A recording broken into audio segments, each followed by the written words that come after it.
Welcome everybody. Welcome to the stream today. So what we're going to do is go through the Shattered Veil Easter egg, get to round 100, destroy the dinosaur, the Z-Rex, at round 100. This is supposed to be a tough challenge. I've tried it once, I failed, but I didn't really have the map down and the boss down, so hopefully we can do a lot better with that. All this to say, today is my final live stream in this place that I live in Ohio, and I'm officially moving in 3 or 4 days. Friday, I'm moving Friday down to South Carolina. Got a new place set up, so we're going to be building a new studio. Going to have a couple different setups there. Going to have some cool stuff to film there and to show you guys, so I'm really excited for this, and I just wanted to say thank you for this experience on YouTube, being able to interact with everybody, and yeah, just want to say I appreciate you all. My mouse is messed up. All right, yo, what's up, Nick? How you doing? How are you feeling? Yo, I appreciate it. Q64. It's a pretty cool name. I think this might be a little loud, so let me turn that down. I appreciate you. I appreciate you loving the videos. I obviously a YouTube channel is only as good as its YouTube community, right? That's at least what I believe. So have that support really does mean a lot to me. And honestly, I'm really excited to move. I've been my mom's actually moving as well. So just to explain how this is happening, my grandfather actually lives in South Carolina, and so we're going to be going down to get to be closer to him, and my mom bought a new house, and I was like, you know what, F it, I'm just going to move down there as well. So I got a townhouse like that's pretty close in between them, and I don't know, I'm just excited. We're gonna have some cool sets, some cool videos I'm working on already. Been planning them for the filming down there, so I'm super stoked for all that. Yeah, dude, my weekend has been really good. I hope everybody's had a happy Easter, you know, assuming you celebrate, and just a good Sunday overall. It's been a really nice weekend. Been packing a lot today. I had to carry oh, I gotta turn my phone off, make sure I'm not getting any notifications.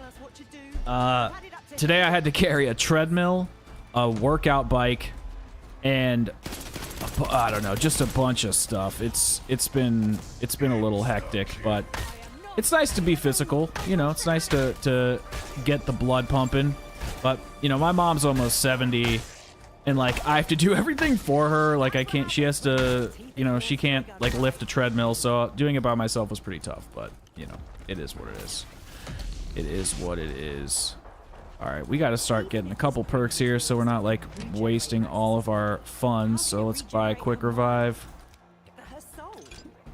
So how's everybody feeling about the map? How's everybody feeling about Shattered Veil? I've been watching from afar. Obviously, I'm working on my deep dive regarding it, but I am curious to like how everybody's kind of feeling. Seems like most people like it. It's starting to. I don't want to say I'm starting to hate it because that's not true. Yo, what's up, Philly G? And Killa Iceman, how you doing, brother? It's good to see you both. Hope you guys have had a lovely weekend, a nice Easter, or at least just a nice Sunday chilling with your family if you had the opportunity. Okay, I'm gonna get this one, and then what we're gonna do is we're gonna pop the raindrops. Pop it, and then we're gonna pop this, and then we're gonna get the double points, and then we're gonna do a little dance. And let's see, maybe we'll get something fun. Oh yeah, well it's definitely better than the tomb. I can definitely agree there. Whoa, that was a pretty big hole. Yeah, I like the tomb, of course. I'm one of the people who defended it at launch. But that doesn't mean I don't recognize that it has some major issues compared to the other maps, you know. Which is a shame. Which is a shame, because it was just... It really seemed like kind of Treyarch could have bled that into other maps or whatever. But I don't want to get on a tirade about that. Mid-max. Like, as in Shattered Veil is mid. I definitely think the Shattered Veil is probably the best map in Black Ops 4. Either that or Terminus. But my problem with the Shattered Veil is that now that I've gotten really, like, good at it, because I've been playing a lot of it, like, you know, doing high round attempts, getting gameplay. It does feel bare bones with the side quests. I will agree there.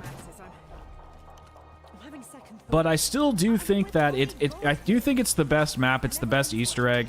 And what it's showing me is like Treyarch, if they want to take their game up a notch, they can. It's just they're not. And so that's like a double-edged sword. It's like something I'm appreciative of, like knowing that Treyarch is still able to make a challenging zombies game. I think they were kind of testing the waters here to see like how hardcore they could go with their content, to see if fans would like it, because it is one of the more hardcore kind of Easter eggs. Boss fights pretty hardcore. So I do think that there are aspects of them like dipping their toe in the water of like, ooh, of like, hey, you know, we can make a hard map if we want to, but I just want them to like dive into that pool a little bit more. I want them to take more risks. And so I think this map is a really strong step in the right direction. Oh, nice. Playing Verdansk. I mean, I hope that you're enjoying that. Actually, as a zombies fan, can you just like tell me about Verdansk? Like, why was that so important for it to come back? Like let me put it in a, I guess, in a more hardcore. I mean, I'm not saying you're not a hardcore zombies fan, because I see you in the chat and in my comment section all the time. So I'm assuming you're just like a hardcore COD fan in general. But like, why was it so important that Verdansk come back? Like, if I'm a zombies fan, I want there to be new content. I want them to like build new maps. I don't want to like play the same old thing. I mean, I know BR is a little bit of a different game mode, but I'm curious about your opinion. It does feel a little bit like an IW Easter egg, kind of like a Spaceland or something. My problem with it is that it was really hard for me to learn and to optimize, but now that I got it down, like I don't find it that complicated anymore. So do you guys think that the Verdansk map is actually as good as like you remembered it to be? Does it hold up? That's what's curious to me. And I really need to get more what's it called? Molotov cocktails.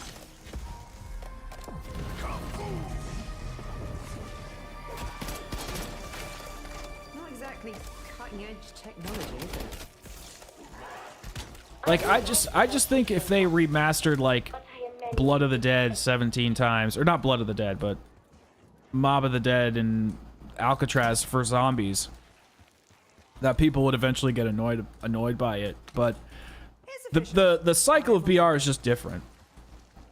Also, the systems inside of BR are or the systems inside of modern Warzone, like Warzone 2.0, were completely different compared to what they gave you guys before.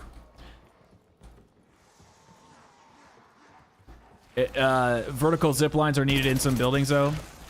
I thought you guys, I mean, I'm speaking for, you know, an entire community, so I don't know what the hell I'm talking about, but I thought Warzone fans didn't like that there were all these like getaway tricks inside of Warzone 2.0 with like the balloons everywhere, stuff like that. Is that true? So do you think adding zip lines to the buildings would make things feel a little bit worse?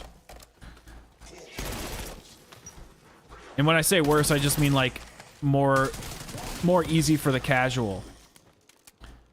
Are you going to get Nebula unlocked? I am. I'm working on it. I have a lot of guns at gold, and but I don't have Afterlife unlocked quite yet. I'm gonna do it. I'm gonna do it. It's just one of those things. I haven't got to it quite yet, but I'm working on it. I debate about doing like live streams where I go for it, but I just feel like everybody kind of does those types of live streams. So I try to only live stream if there's some sort of challenge or something I wanna try to go for.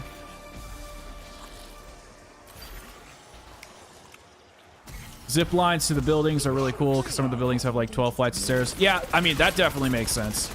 I'm more so just thinking like, oh well, does this cater to the casual fan? Because I know that Warzone players were kind of annoyed with that in the most recent update, or the most recent updates for like Warzone 2, simply because there was all these ways to buy back your character and stuff. And so I didn't know if the zipline thing was just one of those things, you know? It would be like, it's like the crafting tables for like the zombies player base, you know? Having these like little features all poured into the crafting table. So I'm sure there's something in Warzone that is similar, you know? How's the volume, guys? Are you able to hear everything all right? Let's get down there. Don't come back. Yeah, that's what I was talking about. Basically, zip lines. Some of the buildings, they have one way up. Yeah, I mean, I think that would be fair to kind of have a little bit of like diversity in how to approach a problem. That's completely reasonable to me. It's more so when there's just always a solution to a problem, and what I mean by that is like sometimes the player just needs to die. You know, like sometimes the player just needs to get killed, and there's no way out other than skill. Because if there's always a way to like come back, or always safety, all these safety nets, it can make things. God damn it! Oh, who died in here? Oh, we're back. Yeah. We're back. Sorry guys, little dip in the stream. We should be back though. Oh, bro! I literally tested the stream beforehand. What the hell?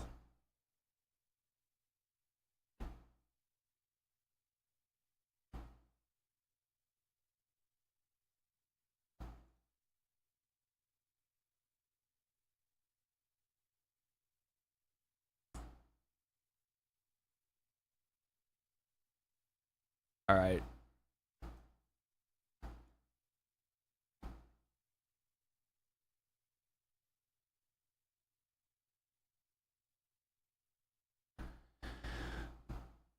Screw it. Sorry, guys. I gotta fix this really quick.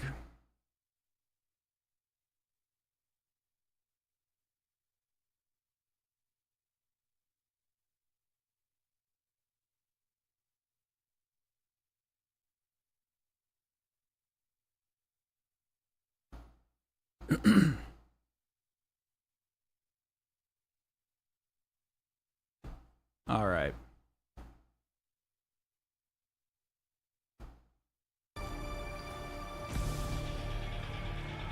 Sorry about that, guys. If you got to refresh the stream, go ahead and refresh it. Apologies for that, but that's one of the things that's going to be getting fixed. We're getting new internet, baby. We're getting new internet in this new place, so we'll be having, like, I'll finally be able to stream in 4K and shit like that. It's going to be dope. Instead of this 1080p, 1440p stuff that always fucks up. Anyway, thank you for, just go ahead and refresh the stream if there's any issues. I apologize for that. Sorry about that. They also added the casual mode, which I haven't played a ton about. People are enjoying. That's good. Like, what is a casual Warzone mode? That'd be interesting to know.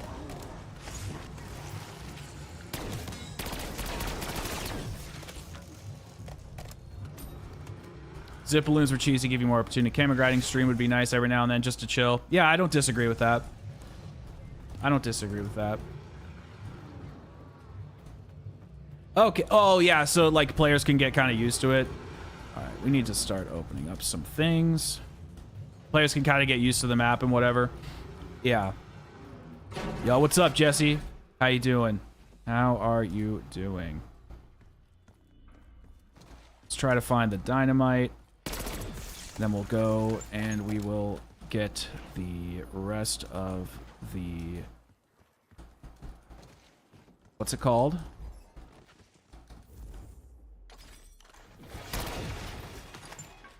Man.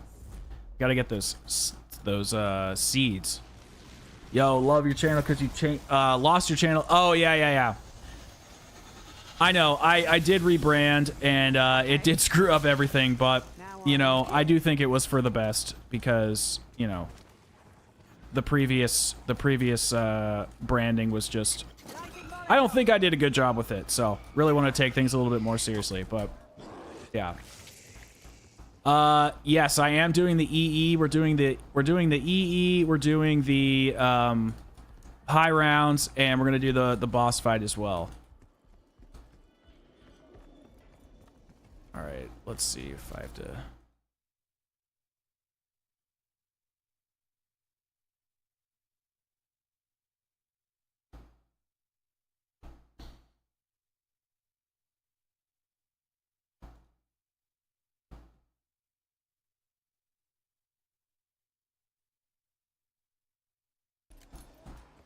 All right, yo guys, is the stream all right? I just want to make sure because I have a YouTube setting and it's for 1440p, but I have to stream at 1080p because there's an issue. So I have a good connection. I just want to make sure it's working.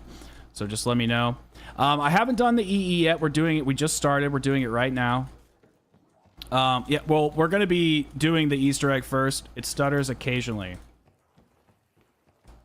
I hate everything.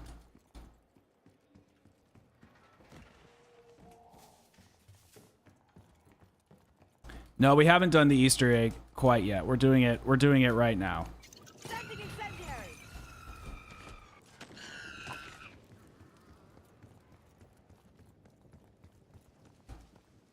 If I have to start this damn stream over, I'm going to be so mad.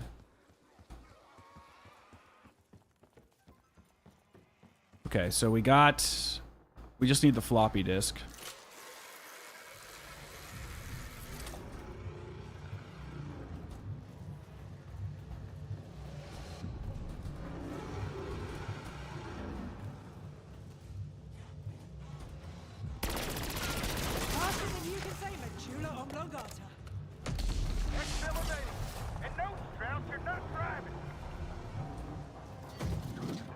She sure doesn't shoot like a scientist.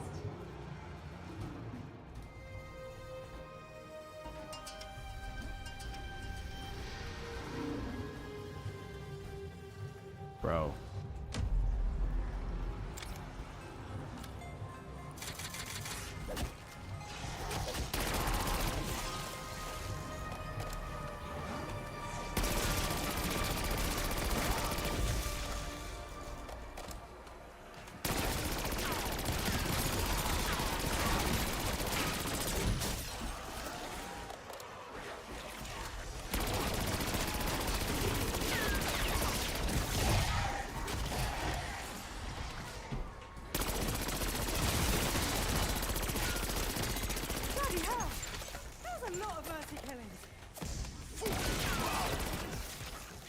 I don't know what is going on. Not sure if chat's working, guys. I'm sorry, this is just like so effing annoying.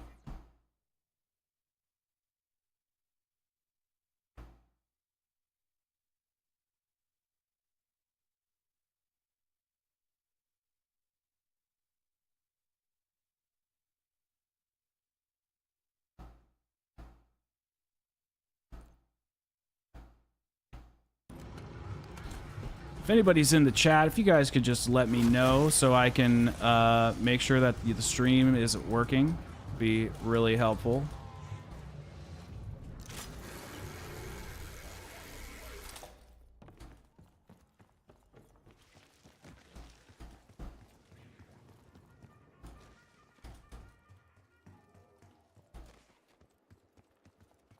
Oh shit, we went the wrong way.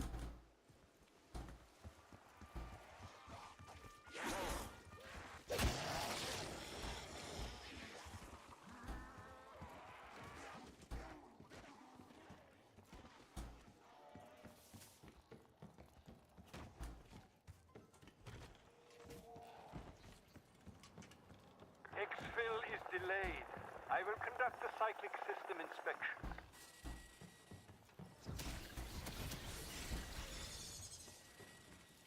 Hold on. Luck's just into the equation.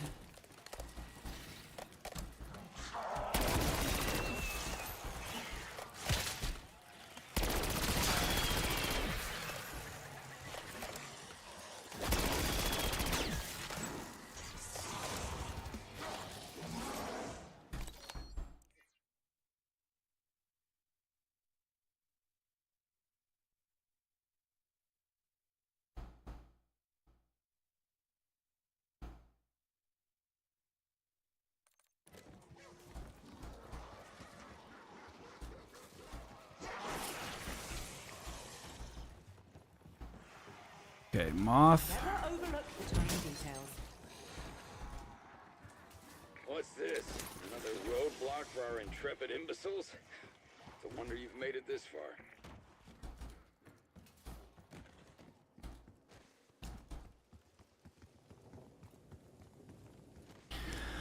Apologies for all the stream bullshit. This is just how it is sometimes.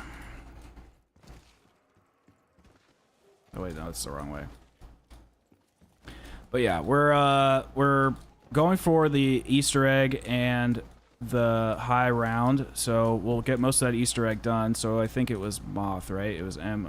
So 1 5 or 1 6 8 1 6 8 6 1 6 8 6.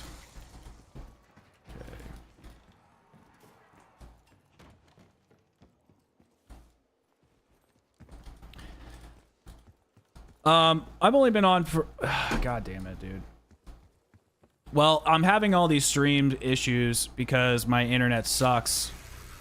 So people keep leaving because the stream sucks, because the internet sucks.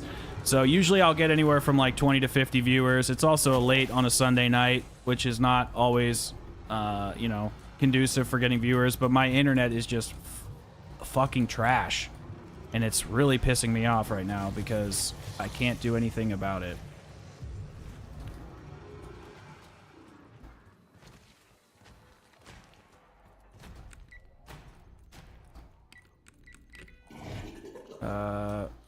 Shit, I don't... Getting distracted. I'm getting distracted. Alright, let's see what the code was. I thought it was moth, but I'm getting distracted because of the damn stream. The damn stream internet.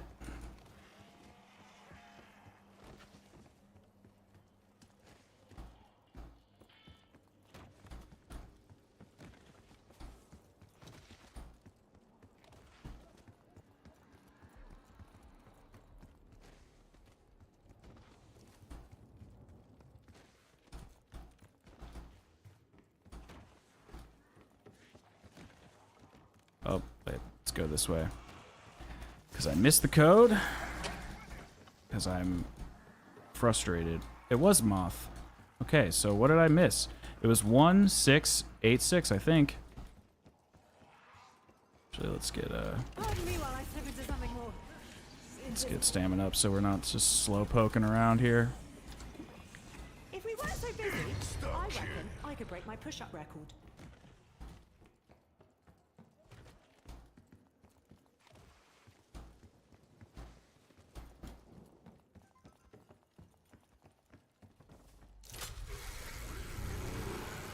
All right, this is pissing me off. I have to reset the stream, guys. I apologize.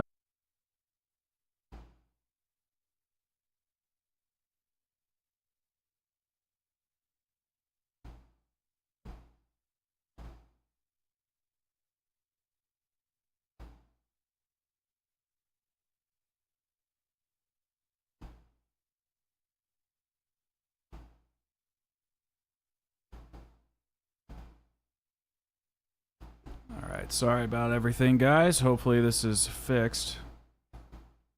Just went ahead and reset the entire browser. Or the entire internet.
All right.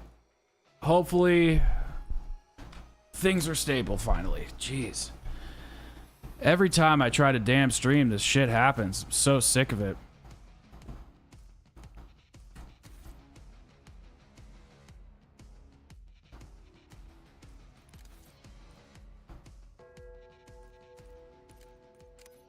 All right.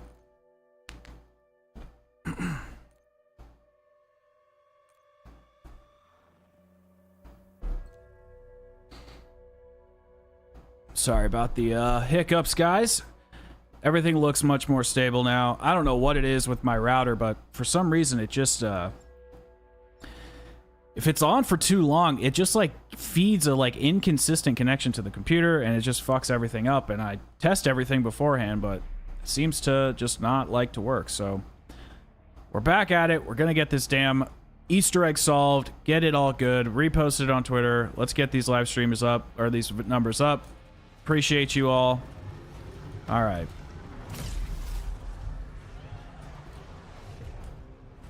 Okay.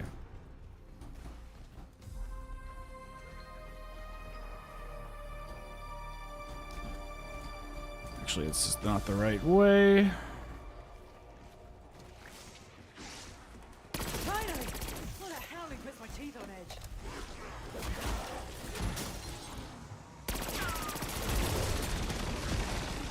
It feels underhanded. But hey, it works.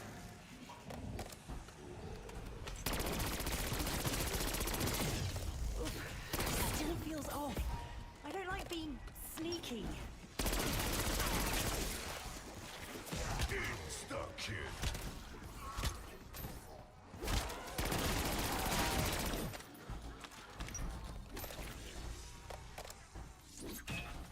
Okay. I was gonna say, I don't think I have the floppy disk anymore, so we'll have to do that step over again.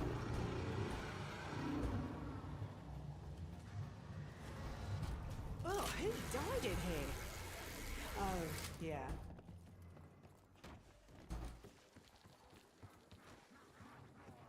We have all 4 seeds. We have all 4 seeds. We have the floppy disk. We're missing, I think, some stuff. The bell. That is interesting that it took the bell out of my inventory, because I did pick it up. Oh my goodness! Bonus points.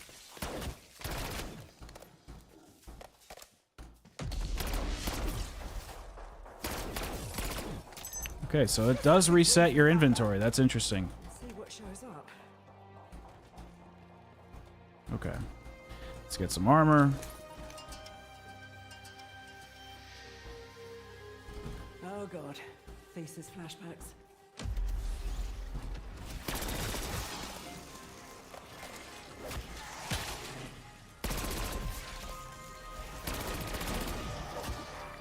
If they think they can catch me, then they're ugly and stupid. Heads should not be running around on their own. It's just not right.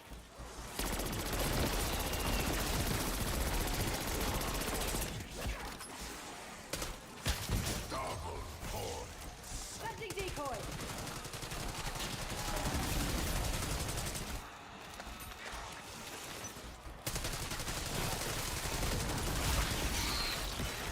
All right. Things are going better now. This feels much, much, much better. Whoop. Just that reset on the router, like, even made the game feel better. It's all in my head, probably, but...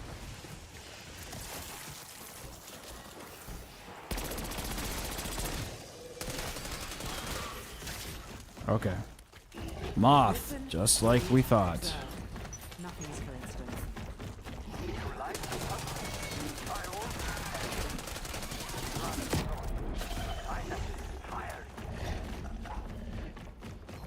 Thank you.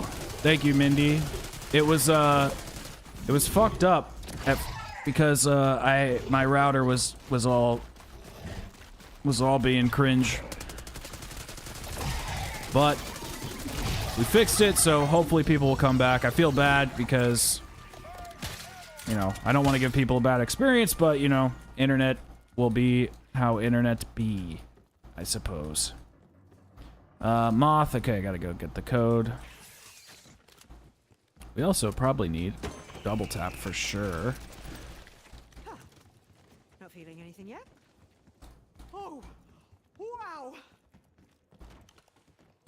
Kids' room is over. Yeah. Let's see if we get any good gobblegums as well.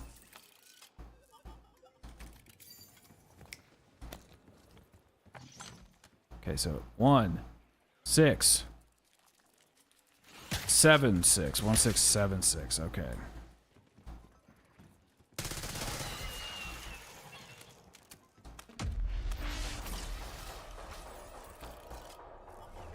All right, let's take soda fountain. We'll get, I don't know what perk we'll get next. Probably PhD. Actually, let's do that now. PhD is over. Yeah. Should I be wearing safety gear when I shoot this? Do I have enough? I sure do. Yeah, melee macchiato ain't half bad, but it ain't half great either.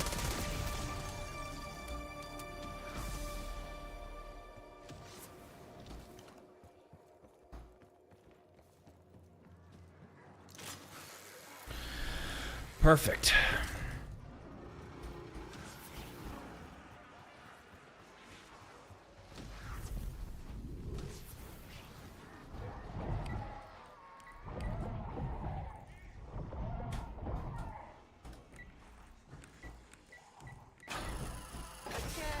Who wants to go first?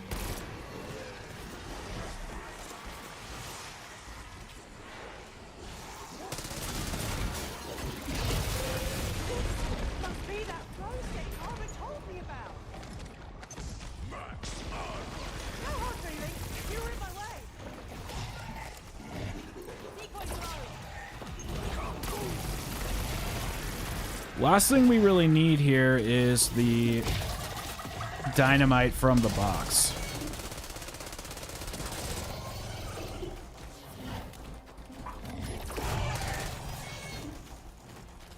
Come on, die.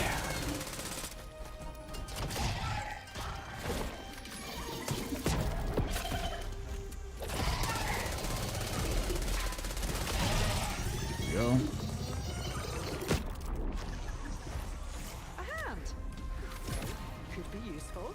Not sure where the other box spawns are. Okay, there's another one.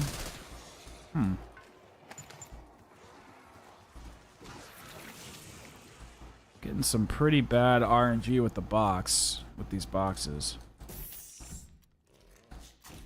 Confirmed. It was worth it. The Radar Mark II, the zenith of firearm technology.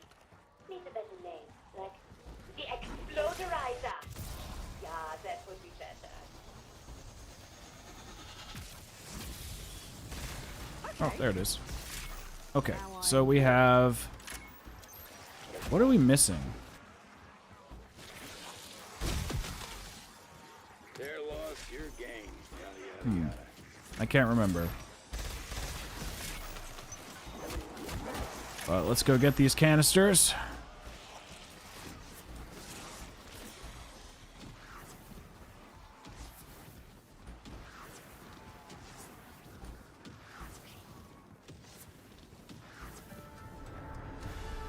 Oh, the lamp.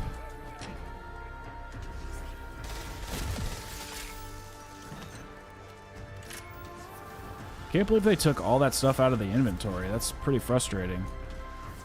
Yo, thank you guys for coming down to the stream. Apologies for the technical difficulties earlier. The internet just was not wanting to cooperate, but we seem to have fixed it. Everything seems to be good. We're going to be getting to round 100, doing the secret hardcore Easter egg boss fight. And I appreciate you being here at one of the last streams in this studio. Systems in my den. I wasn't worried. Not even for a second. All right, let's get the... Okay, let's go with A. Got a feeling it's A. Congratulations. Perfect. You have cracked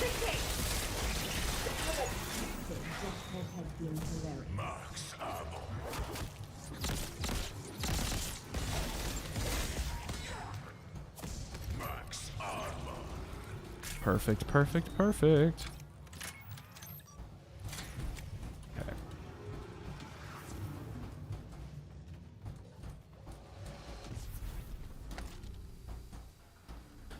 Whoops.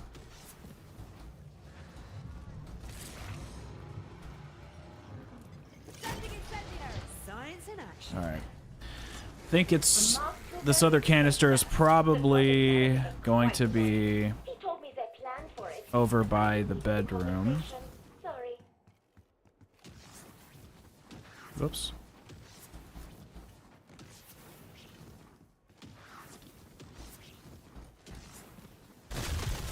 All right. 2. Where is the last one again? There's one. There's one there. Trying to remember where the other one is. Why can't I recall? One in the sewer. My mind is blanking.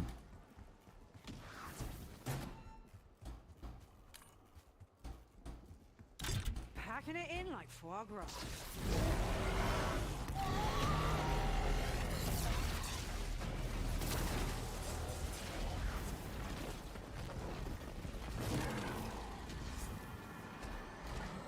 Come on, charge. Okay. If you fuck this up and die, that might be entertaining. For me. I'm blanking on that last cartridge or canister.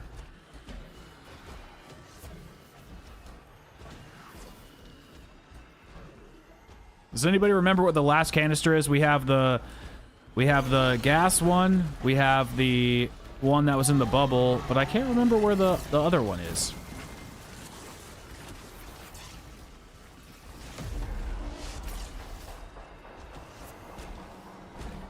Come on.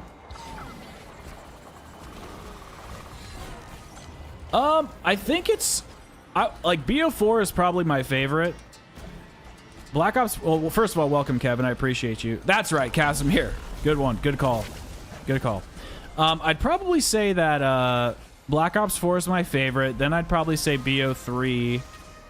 And probably beneath that. I mean, I personally prefer like Easter egg heavy games. So like, I suppose you could say BO2 is better than BO6 in some regard, but I prefer like having these deep main quests, you know?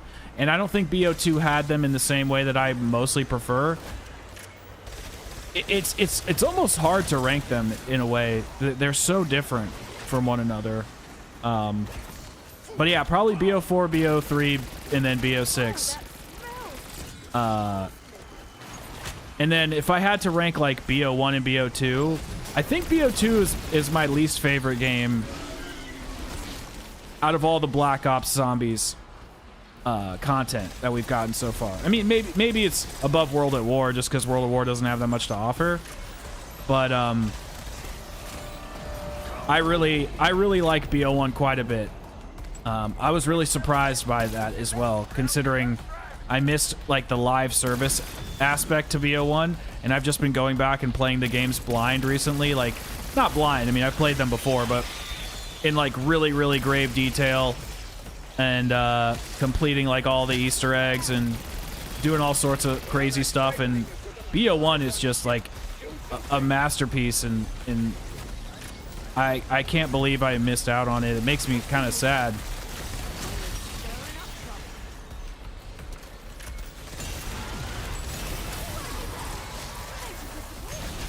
Oh no. Oh no. Oh no. Oh no. We're gonna have to bail. We're gonna just have to bail.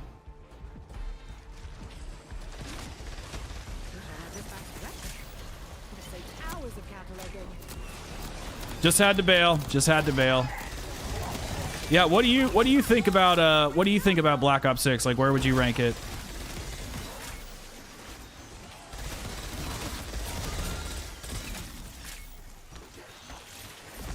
Actually, the next podcast episode is going to be coming out tomorrow. I wanted to hold it, wait through Easter to kind of chill, just not to spam people with episodes because I've put out a lot recently. So I wanted to chill on that, but I think we have a good episode. It's going to be with No Name here, and it'll come out tomorrow. How many perks do I have? Yo, what's up, King Arthur? I appreciate it.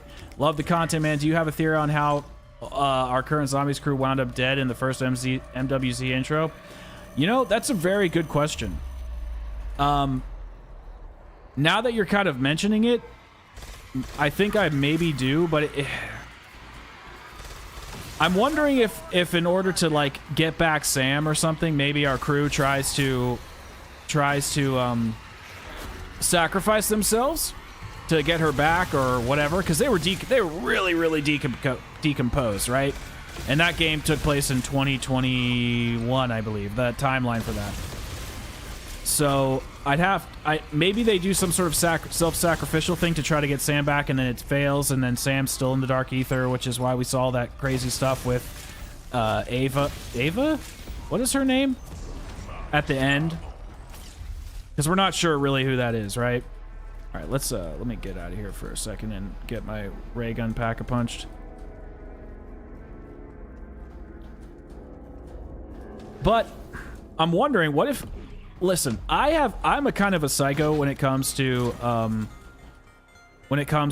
characters in video games and stuff. So I kind of hope that Sam kills them, like something crazy like that. Like that would be absolutely wild if she killed them. That would be crazy. So that's what I would really love. Something twist like that we are not expecting at all. Yo, welcome back, Phil. Sorry guys for the shitty content earlier. My internet went out, and I just, I'm sorry. I had to reset my entire router. I apologize for that. But King Arthur, thank you so much for the dono. I really do appreciate that. It's not something I ever expect, but I always am grateful when it does happen. So thank you so much. I appreciate it. I'd probably put my top 3 right now as BO3, BO2, BO6, BO4 right after. I know BO4 is not always a fan favorite, and I understand why, but I love those quest-heavy games. I love them so much. They're my favorite. I just love them quite a bit. So let's get this bad boy canister.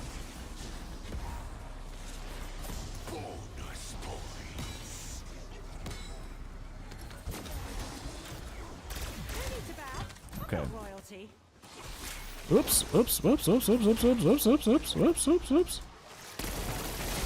God, I love double tap. Holy crap, it's good. Ooh.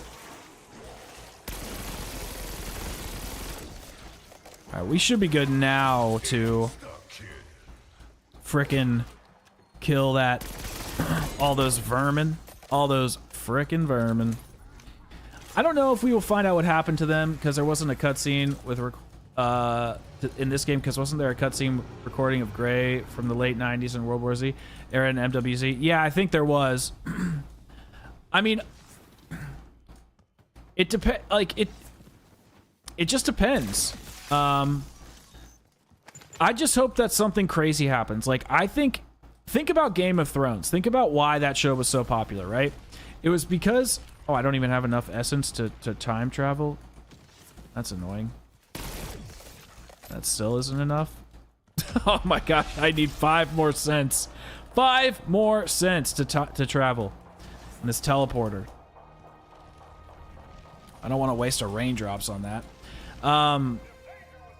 Just think about something like Game of Thrones. You know, they really made characters. They would bring a beloved character into the show, and then just destroy them, and it gave every character a sense of stakes. Every character was put in a life or death situation just by being on the show, just by existing, and I think that was really cool. It allows characters for you to get attached to certain characters and fall in love with them in a way only for the writers to take them away from you immediately. And I found it to be quite invigorating writing. Now I know Game of Thrones didn't end very well, But I just wish that Treyarch would do stuff like this with zombies, because it would really allow for characters that we love to get potentially killed or written off or written out, but they could still be, you know, paid actors. Like, it doesn't necessarily have to be anything bad that hurts people at work, because you could bring them back in flashbacks or whatever, just like they did with kind of Joel in The Last of Us. Man, really gotta kill these spiders, bro. Sometimes I breeze through this step, and then other times, like, I can barely pass it.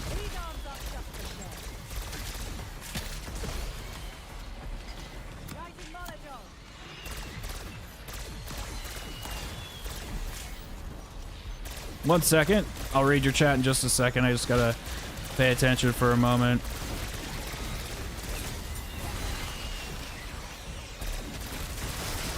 There we go. There we go. What kind of wonder weapon are you hoping for?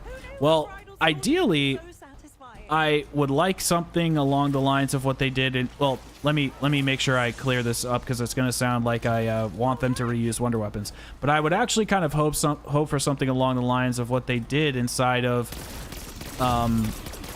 Shattered Veil, where we actually have different types of wonder weapons. So we have the Ray Gun Mark II with its multiple variants, but we also have like the Wonder Waff. So I'm hoping that they do something like that, right? Where they give us, I don't know, a few options. It doesn't have to be elemental, right? It doesn't have to be like a bow with fire, wind, you know, ice and lightning or some shit like that. It could be multiple different types of wonder weapons. Like, I don't know, imagine how in with the specialist system in BO3, where, you know, on Zetsubo you have like the Skull of Non-Stopway and the KT4, and it gives you this feeling of variance that I really do like that quite a bit. So I hope they go for kind of something like that. So I know that there's rumors of it being a pistol. I don't think it's going to be the Cerberus. I think that would be a little silly if they brought back the Cerberus. So I'm hoping for an original wonder weapon, and then I'm hoping that it has kind of either multiple variants to it, or there's different styles of wonder weapon that we can kind of play with. That's what I'm hoping for.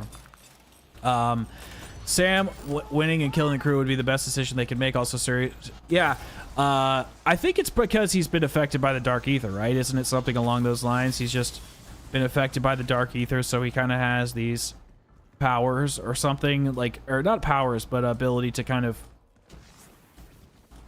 yeah, I don't know. Well, I'm trying to think. Let me think this idea through, because doesn't the Dark Ether, like the way time works, it's like 400 years is like to 40 years in real life. So could he maybe been genetically modified in some way with Dark Ether to perhaps age in a way where it's mimicking Dark Ether kind of things, or would that be the inverse? Would he be like 400 years old? I don't know. I think you understand what I'm going for here, what I'm trying to say here. But I really mostly just want Sam to be evil, like, or for her to trick them. Just something. I just want there to be stakes. And right now, this story doesn't feel like it has many stakes. It's a positive and a negative, because on one hand, I know Treyarch doesn't want to take a ton of risks because they don't want to alienate their player base like they did with Black Ops 4. But at the same time, I think the only way you're ever going to have BO3 level heights of success is if you do take risks. And while I do think Treyarch has taken a lot of risks with the gameplay, I don't think they've taken a lot of risks with the narrative and in certain aspects like that. And so that's what I really want to, that's what I'm really hoping for. Not to mention, Shattered Veil really proved to me that Treyarch still has it in them, you know? Treyarch really does still have it in them to make these baller maps if they want to. So I just hope that they continue wanting to, if that makes sense, you know?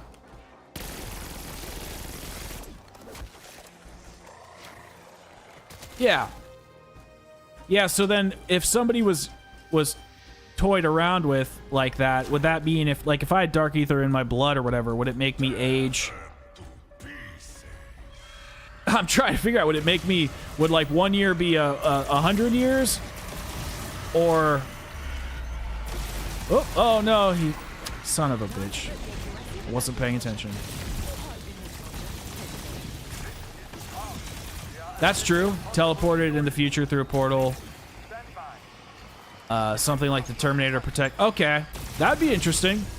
I mean, they are pulling a lot of different plot threads in BO6, and that's kind of my whole. That's actually a gripe I have. Is like I want them to commit to something and tell us like what's going on, or at least hint at it. I don't feel like Treyarch is doing a good job of like drawing implications.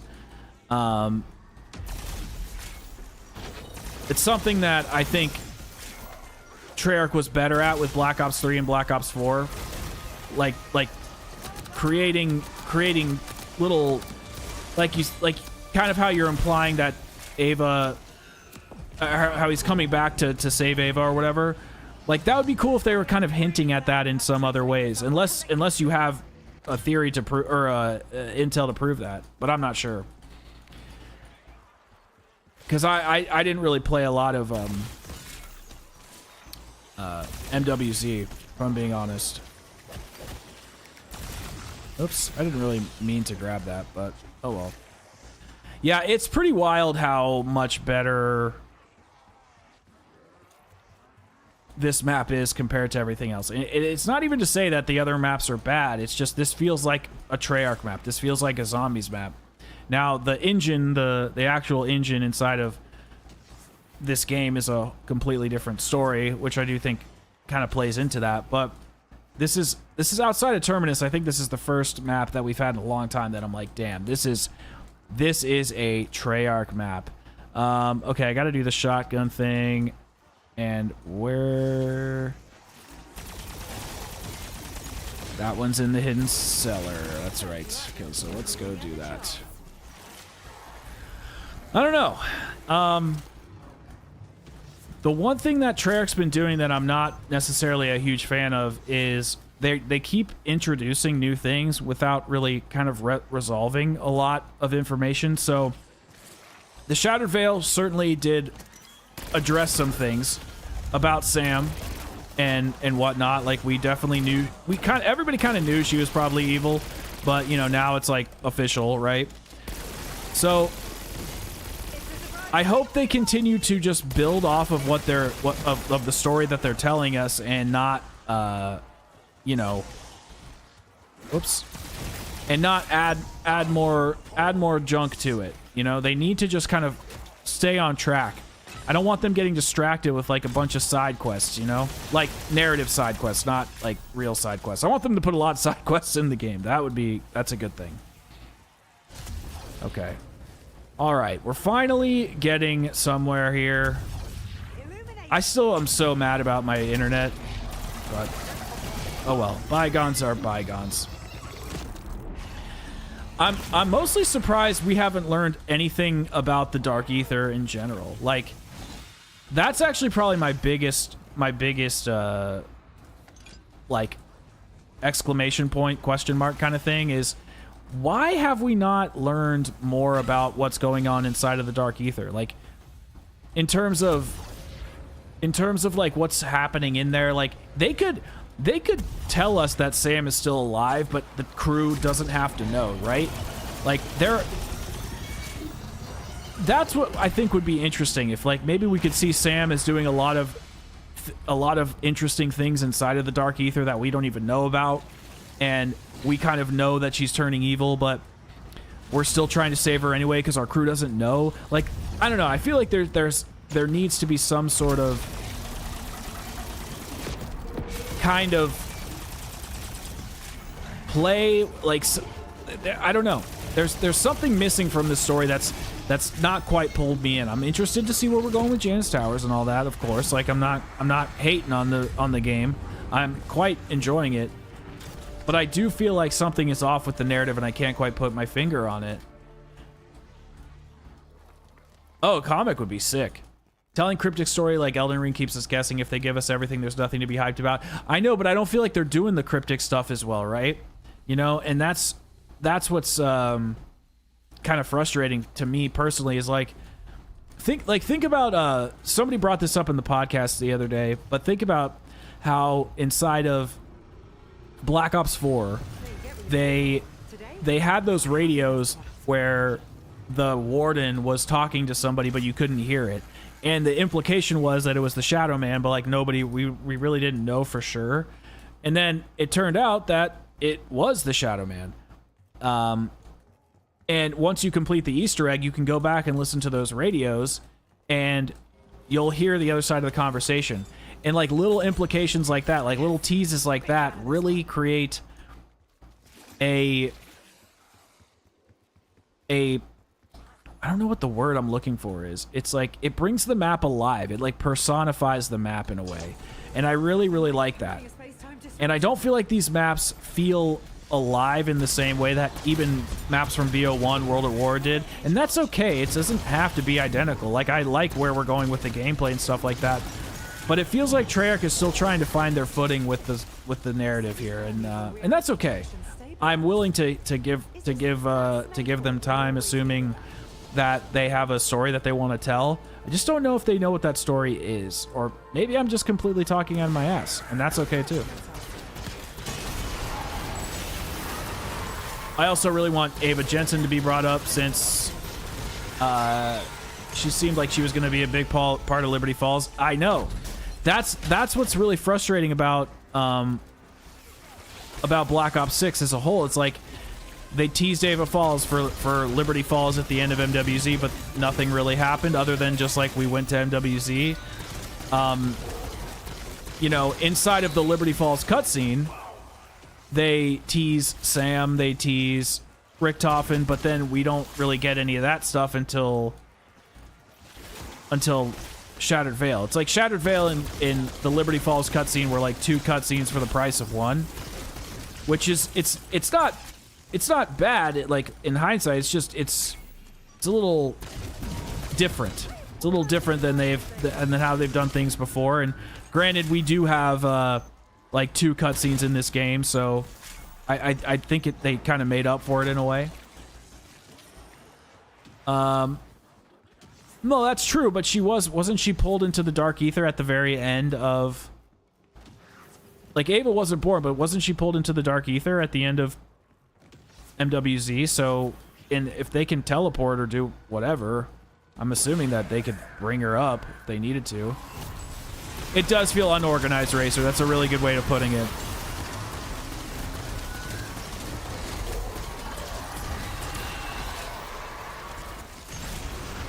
All right, sorry, I'm a few chats behind. Let me try and catch up.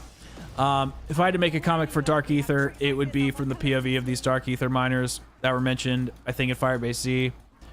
Yeah, I mean, just really, like, having those comics was so cool because it gave us, like, a second pass at the story, right? It gave us a second way to look at the story and kind of understand, like, what the hell was happening. Even with the Chaos story from Black Ops 4, those comics were sick, in my opinion.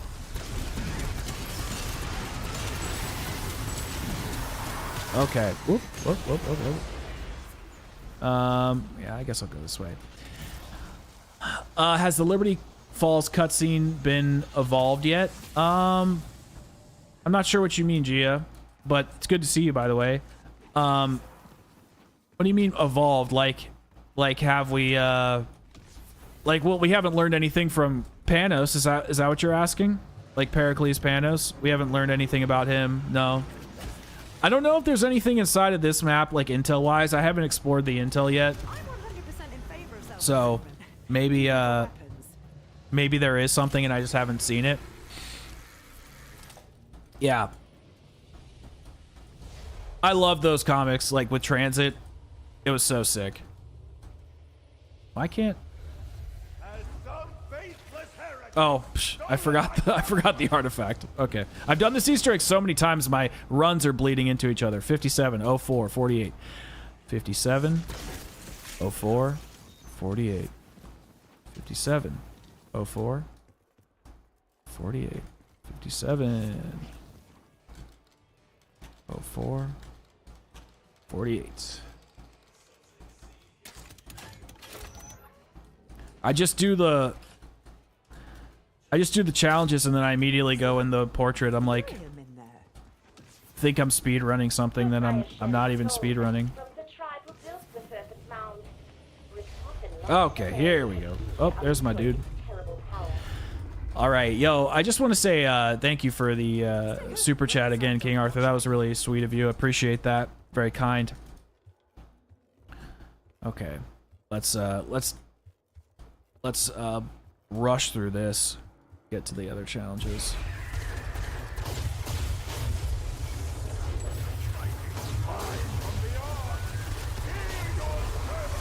I feel like the vermin, or not the vermin, the parasites, I feel like they evolve a lot more in this map than the other maps, but I could be wrong.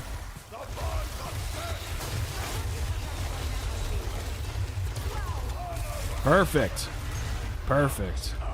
All right, let's get that Sentinel artifact. Oh, it's only... Okay. It lit up more. What's up, Ricky? Ricky, Toff. Okay, let's do...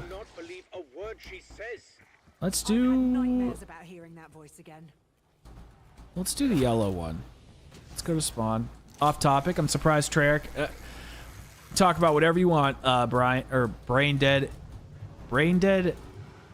Is that Brain Dead like 8? Like, is that AZN? Brain Dead. Are you saying like Asian or Azin? I don't know. Out of topic. I'm surprised Treyarch hasn't brought the Krasnies. I agree. I totally agree. I think a Panzer would do well in this game. All right, let's go over. Yeah. Okay. I just didn't want to be. I didn't know if it was like a joke or if it was something else. I didn't want to be rude and assume. The well, actually, Gialova and I were talking about this the other day. We're kind of glad like the Megaton has a little bit of sanctity left, and it's exclusive to, at least, sort of exclusive to D Machine. I know it kind of appeared in a couple other experiences, like Outbreak, but you know, as far as around, well, and it had a cameo inside of Mauer, but for the most part, you know, it's mostly a D Machine exclusive. But that's probably my least favorite part about Cold War in general, really, or not Cold War, Modern Zombies, is the fact that they have done this thing narratively where they just kind of keep all the same old like enemy types. It's not the end of the world, obviously, and they did kind of do it in classic Zombies. I mean, think about Hellhounds and the monkeys in BO1. They were on Shang and Ascension and shit, so it's like they're definitely been used a lot. I think Elite Seinfeld is exactly what it is. I think that was the right thing to say. Flashbang. I'm pretty sure they are Elite Seinfelds. Hell yeah, Seinfeld, bro. Let's go. All right, we definitely need to get, what's it called? I feel like my character is not picking up drops as well. Okay. Yeah, Mecha Klaus, like a Panzer sold at Mecha Klaus, like they're just not cap. What is going on? I swear I'm like not picking up armor.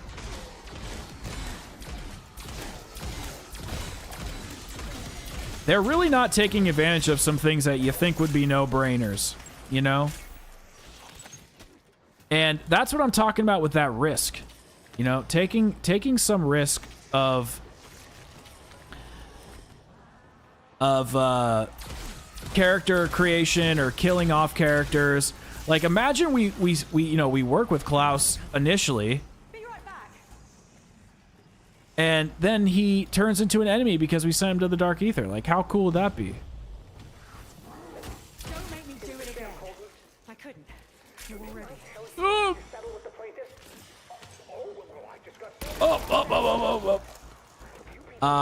Elder Disciple. I do like the Elder Disciple. Oh yeah, because when two spawn in, it's like, it's stressful. It's really, really stressful. You have no idea if you're gonna be able to kill it in time so that you can prevent the amalgam from spawning in. And even though I know Treyarch kind of technically misled, I don't want to say they lied, but they definitely misled us with the whole amalgam thing. I kind of think it's nice to have it be up to the player. Like, if we kill that elder disciple, you won't get the amalgam. Now, I know some players don't agree with that take, but that's just my 2 cents. I think the reactors in Janus Tower will blow up, causing it to a rift. That would be sick. Well, that's assuming that you... So you guys think that's the last map? How many of you guys think that Janus Towers is the last map? Because I don't. I think we're going to get at least one more after that.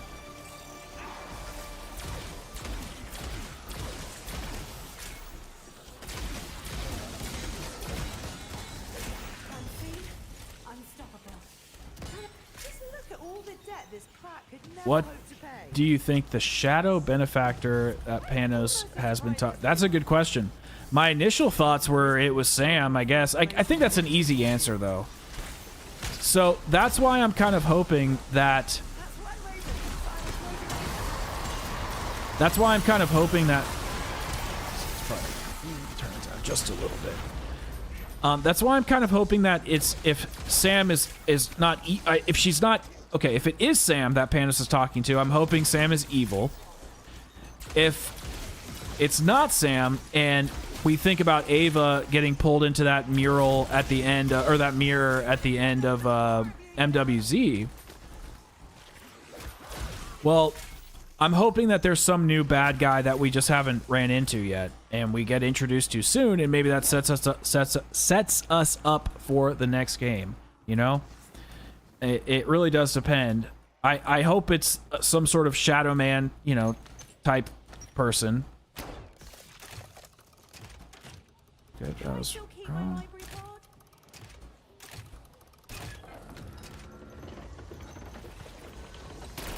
Yeah, Janus. Actually, that's kind of a good point, Flashbang. Janus could bring back the Megaton. I hope it's not there. I hope it's not, but there's nothing in the files. Liberty Falls nuclear. Oh, else in the files. Well, so I was talking about that with who was I talking about that with? I think it was DK Dynamite. We were talking about how like there's not much left in the files, but it's kind of half true, right? Because Janus Towers was in the files. Some sort of pistol wonder weapon is in the files. But it must be that they just haven't like updated the game with those files yet, which is crazy.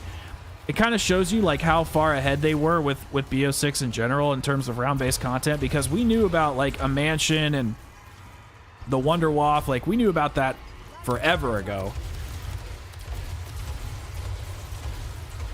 So I'm glad that we're gonna have some surprises. Yo, what's up, Jablonski?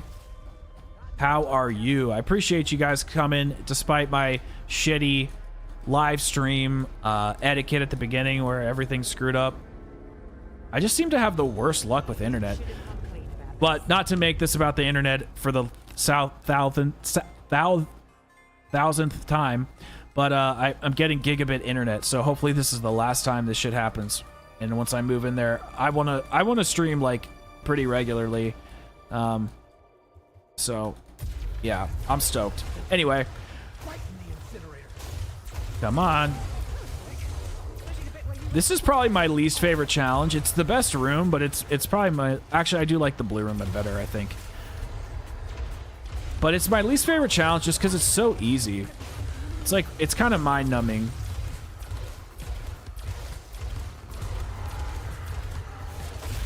Is there anything in the files that could be for a... Not that I know of. All I know is that Janus Towers was in the files a long time ago. And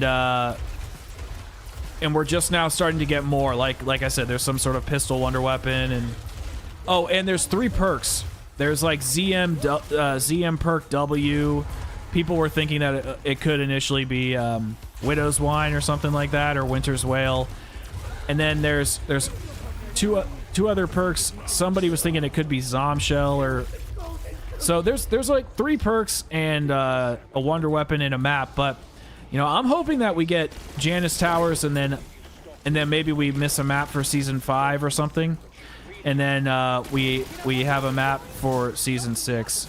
That's what I'm hoping for, at least. All right, so the last challenge I have is blue, so... Oh.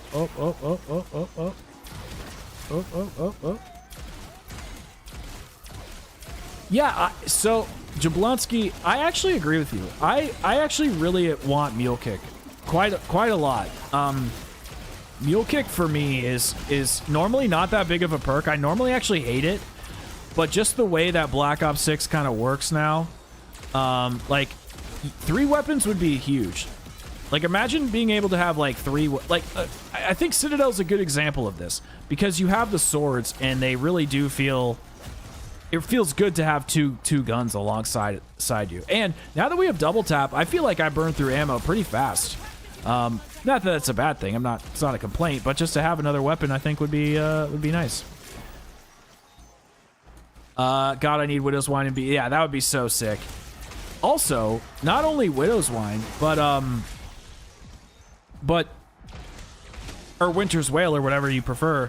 But like, I think having Frost Blast inside of the game is a W too, because that kind of acts like you get to choose when your Widow's Wine kind of goes off. I know it's like probably a bit of a, I don't want to say a hot take, but I'm sure some of you guys disagree. I genuinely do think that, I forget. Oh yeah. I genuinely think Frost Blast is like my favorite field upgrade. It actually feels powerful. And it's really good for solo. So I'm very interested to see how Frost Blast works inside of BO6.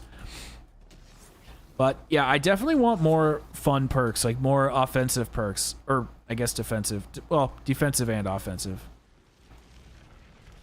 I like fireworks too. I did. I agree, Mindy. I agree. I feel like I'm a couple chats behind. Sorry, let me catch up. I hope there's another map, because there's still 7. I know, I agree. That's what I'm saying. Like, if they release all the maps this early, it doesn't make sense. Sam Ava and the Shadow Smiths are all the things left in the line that should be explained in the next map. 100% think we'll see Ava try to get revenge on Richtofen. That'd be interesting. I mean, people need to. There needs to be more like rival kind of factions. You know what I mean? Like, just because our crew is going after Richtofen doesn't mean other people can't go after Richtofen. Just because, you know, we're seeing like what's on the surface doesn't mean things can't be bubbling beneath. And I think that's kind of the problem is like, I don't feel like we're getting anything that's happening in the game that makes me think like, okay, if our crew walks into this, they're screwed. It always just kind of feels like surface level information that we kind of pick up through intel and whatnot. And I do need to explore the intel a little bit more than I have. So if I'm mistaken, I can take the L there. It's not a problem. Okay.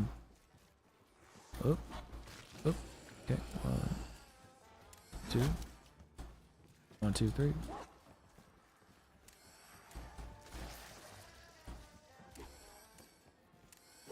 Is that it? Did I miss it?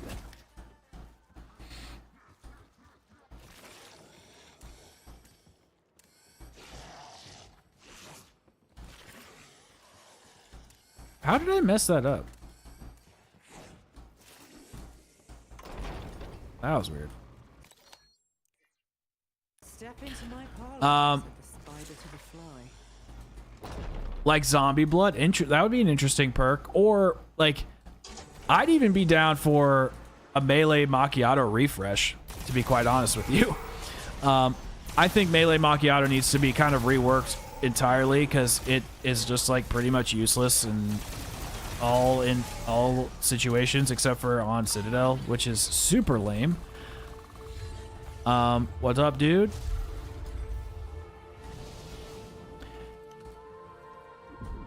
Okay, agreed. Yeah, they do feel necessary. Yeah, I think Zombshell would be nice. I actually like Zombshell quite a bit. Oh no. Oh no! That is not my funeral. I really need armor, like, really bad. Like, why am I not getting armor? Okay, let's try this. Why, yes. I do have a cat living in my back pocket. Alright, we got 1 plate, 2 plates. Okay. Alright, let's go up to the top. Every perk into an RPG set. Wait, do you wait, they don't or they do? All right, this is stupid. Too many zombies.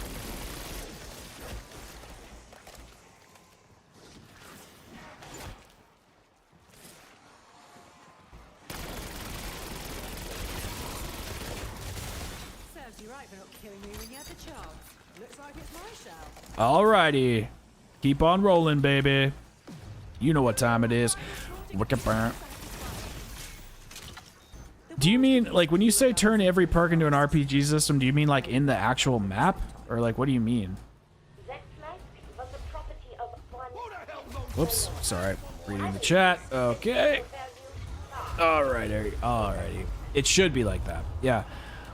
I mean, I definitely like having the augment system. I just think some of them are kind of useless, from being straight up. The intel system the intel in this map, it relies on over-explaining stuff we already know. Good intel.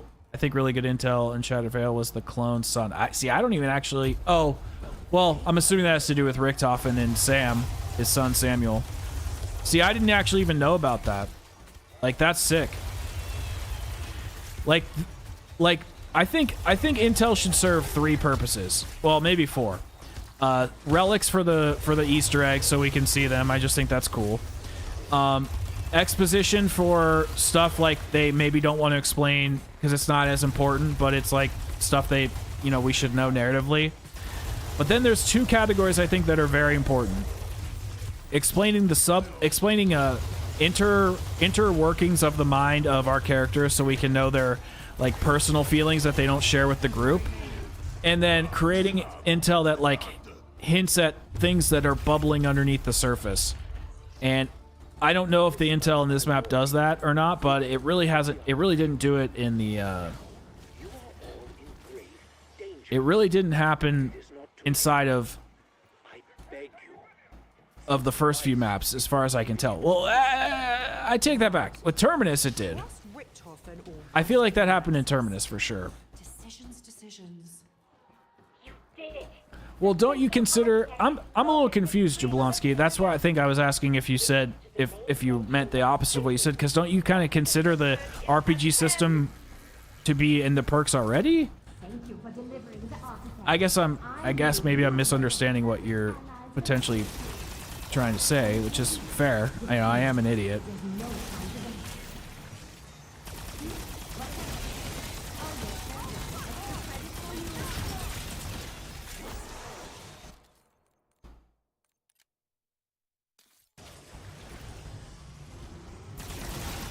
Oh no, you didn't spoil anything. It's all good. I genuinely, it's not like that. I genuinely, this is kind of like my job. So the only time I really don't like to be spoiled is like when the map is live for the first time. That's pretty much the only thing I'm probably like, oh, please don't spoil this. But other than that, yeah, you're all good. You didn't do nothing wrong. Most of the augments are just stuff the perk should have by default. I agree, Casmol. What did Ethereal Razor do? It buffed the knife, and then it would give you health back, and it had a swipe that could, what am I doing? It had a swipe that could hit up to 3 enemies at the same time. it was sick. So, well, I think it was multiple enemies. So you could just do a big like melee swipe and it would hit all the enemies at once. It was really awesome. Along with getting health back and just making it a one-hit stab, I think, for a while, and then a one-hit stab forever if you had it in your augment slot. It was a really good perk. And Melee Macchiato just like doesn't do anything really, as far as I'm concerned. It's quite a bummer because Melee Macchiato had the potential to be, I think, a really great perk. And not only is the animation so slow, it doesn't like hit multiple zombies. I don't know. It's just like it's just missing something.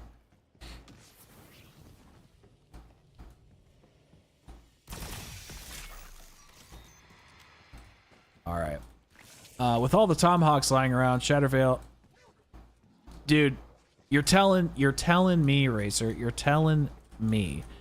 There's just Treyarch is just like averse to taking any kind of chance with side Easter eggs. I don't understand. Like, what is the problem with making stuff that's outside of the crafting table? I don't get it.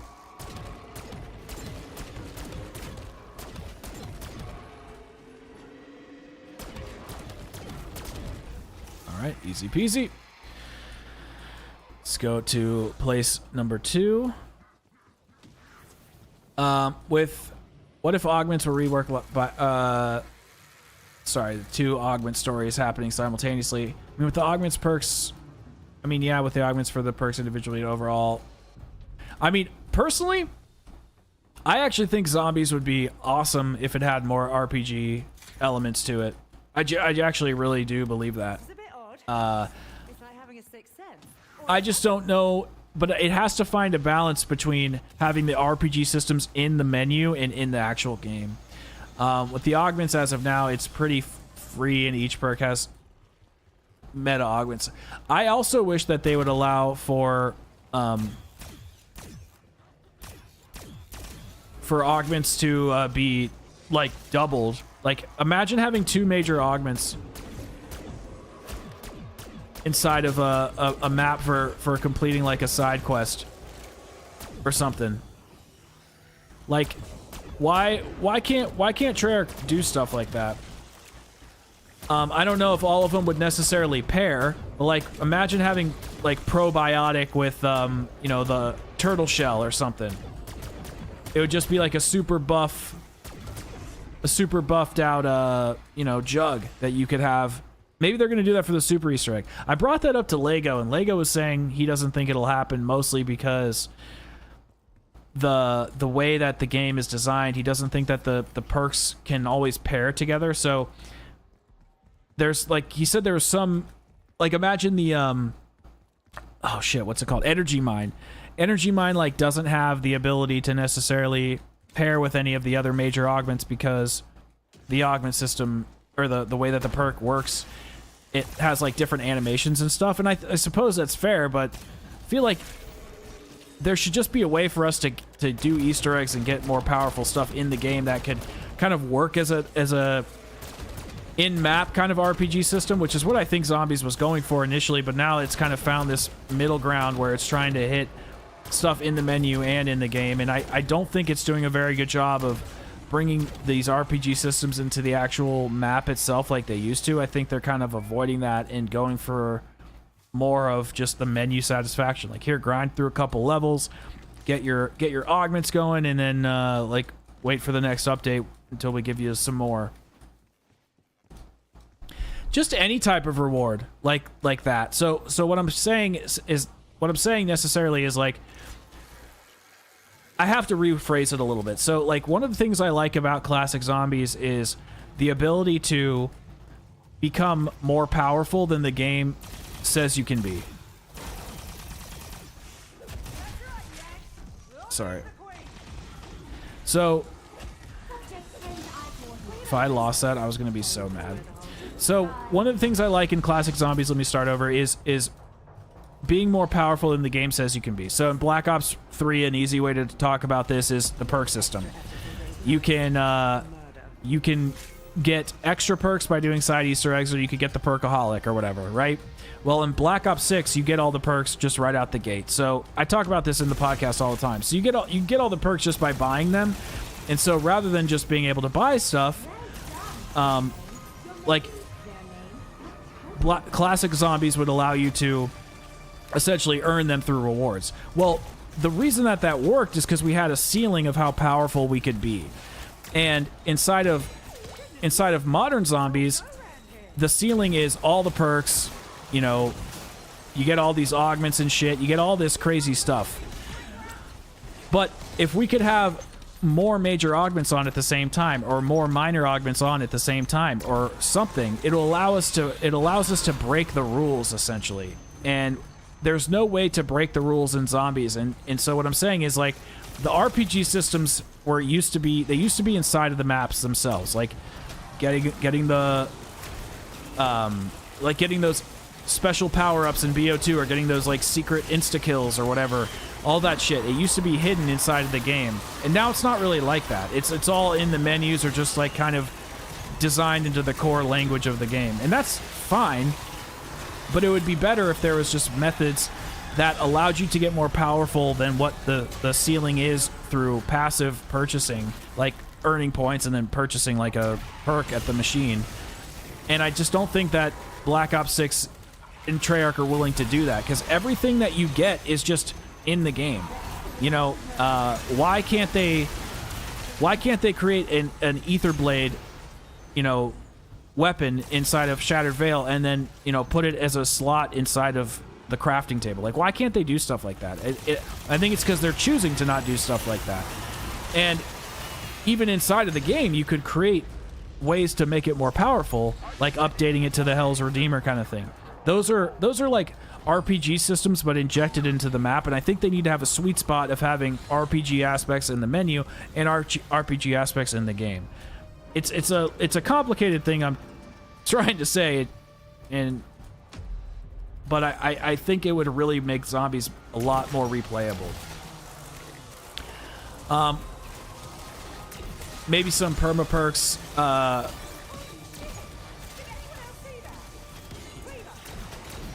Maybe some perma perk side Easter eggs. Yeah, that's basically what I'm talking about. Exactly. To me, the augments are basically incorporated into the perk. I will never change augments. I don't really change augments that much either. It would be sick if once you did the Easter egg extra. That's what I'm saying. Extra augments being activated. Like, why not? If you run, I know I just don't like that spot. I just get really overwhelmed. But I'll try it. Maybe if I try it from the beginning, I'll do better instead of. I just seem to really suck at that spot, but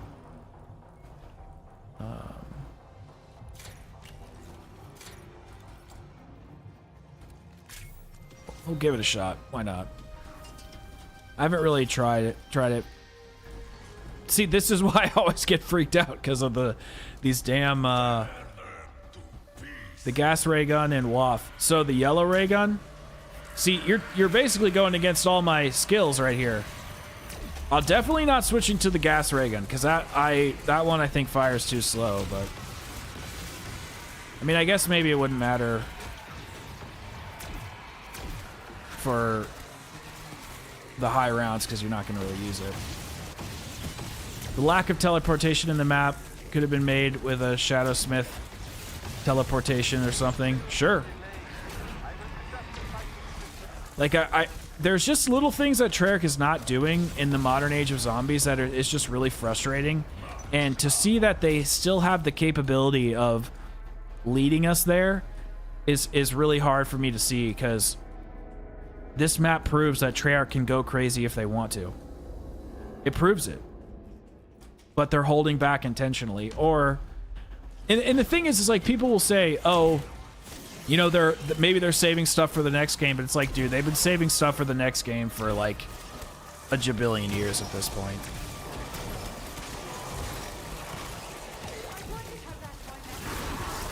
Yeah, I definitely like that they only spawn here. It is pretty nice. It just seems like there's a lot of... I always just get cooked. I don't know. I just get overwhelmed in this spot.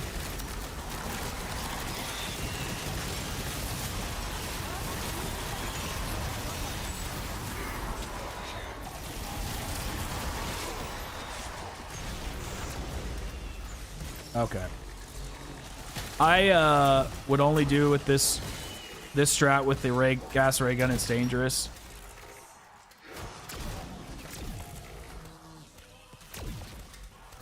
Well, what? I don't know what the gas strat is. I've never done it. Is it just like shooting it there and then they... I mean, I'll try. Let's pack a punch.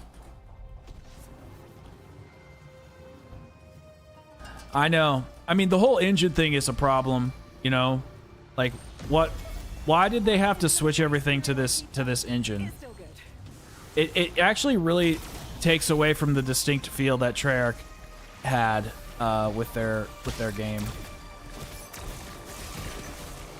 Oh shit. Okay, I didn't realize that. Dude, a grapple hook, ether blade, and the other thing is like I don't know why Treyarch doesn't go back and like add Easter eggs to old maps. Like they could go back and say, you know, they could tweet out and say, you know, Shattered Veil has a secret waiting just for you. First to find it gets a free camo or whatever, and does like do some fun community event where it incentivizes the community to hunt and to be first in the world. And there's like a cool ether blade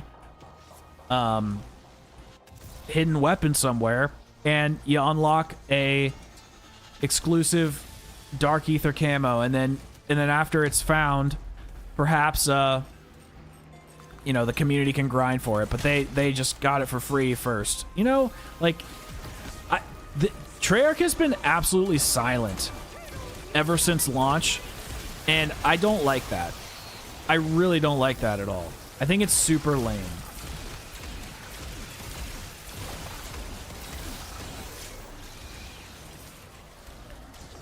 Yeah, I did see that. I'm not sure, Kazmul, if it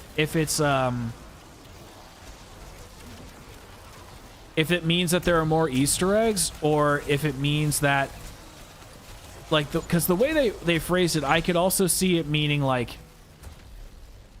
you know, tag your friend to go beat the Easter egg because they haven't solved it. Like, I don't know. I could see it going either way. I could see it just being like a little troll, like solving the Easter egg. The language could also just mean beating it, you know, beating the Easter egg, solving the Easter egg. I don't know. I could see it going either way. So I'm not a hunter for side Easter eggs, really. I suck at that stuff. I just like to do them. But I'm definitely going to keep up with the community and see what they're doing. Uh-oh. Uh-oh. Uh-oh. See what I mean, Jablonski?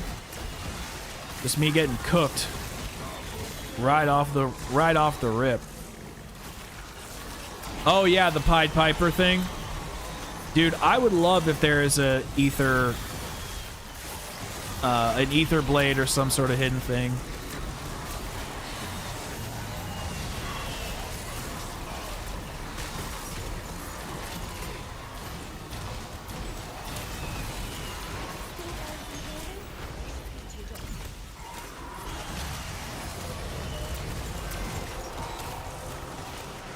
Yeah, boss fights have been awesome.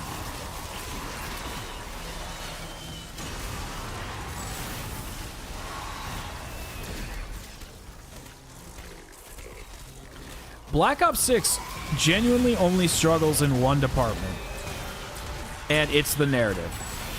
That's it. Everything else about Black Ops 6 is really solid.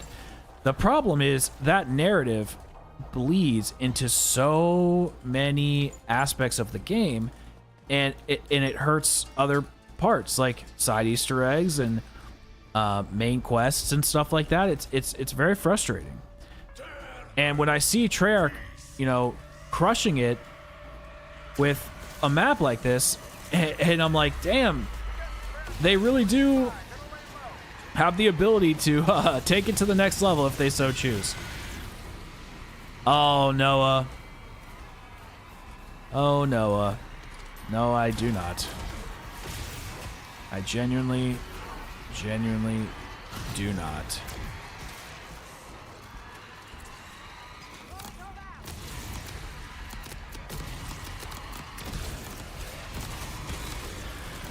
Unfortunately, Infinity Ward has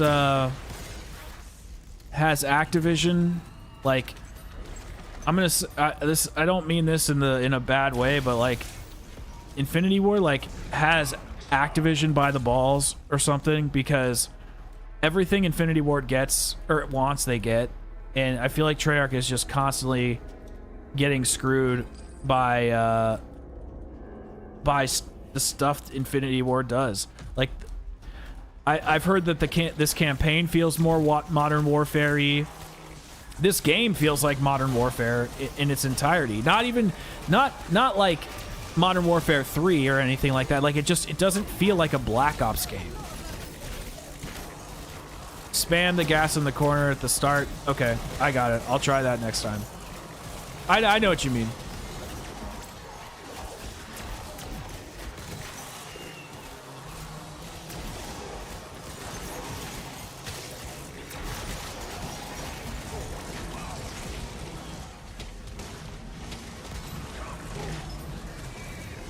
I'll do better next round.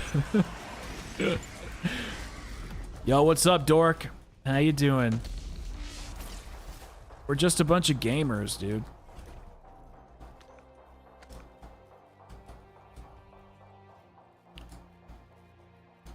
Not to be a tweaker, you're just about to die. You know, I'm doing what I can. Having fun out here. There we go.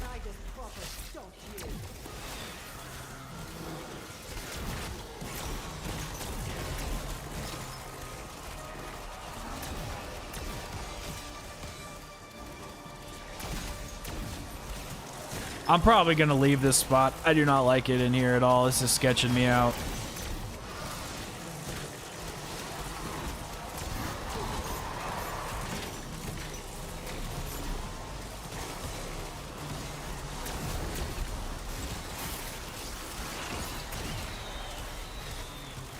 Well, the thing is prior to launch, the marketing felt like Black Ops 6. It was only after launch where that really changed.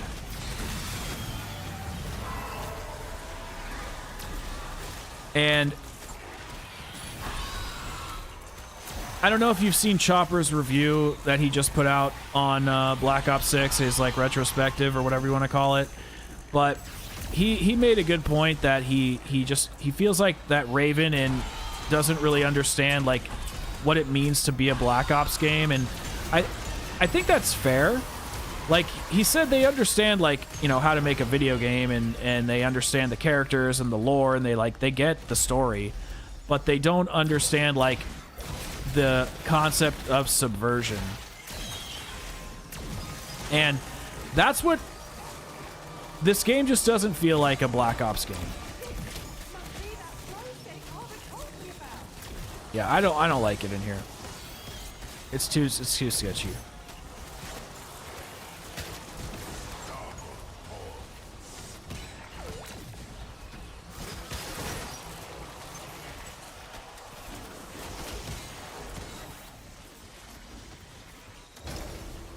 Okay.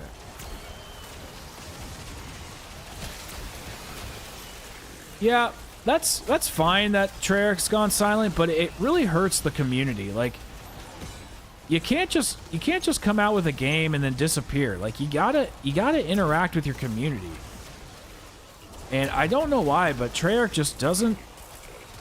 They just have done a really poor job of interacting with us, keeping us informed in a way that feels exciting, other than just blog posts. Like, I don't know why we don't have a Jimmy Zielinski, Jason Blundell part 2 or part 3, I guess technically at this point. Somebody like Kevin Drew, who I know is busy and has a like. It doesn't have to be Kevin Drew, but I think somebody should be front facing. I think somebody needs to be front facing, for sure. And it doesn't feel like anybody really is. Yep, Craig. Same with Craig. Same with Craig. Same with Craig.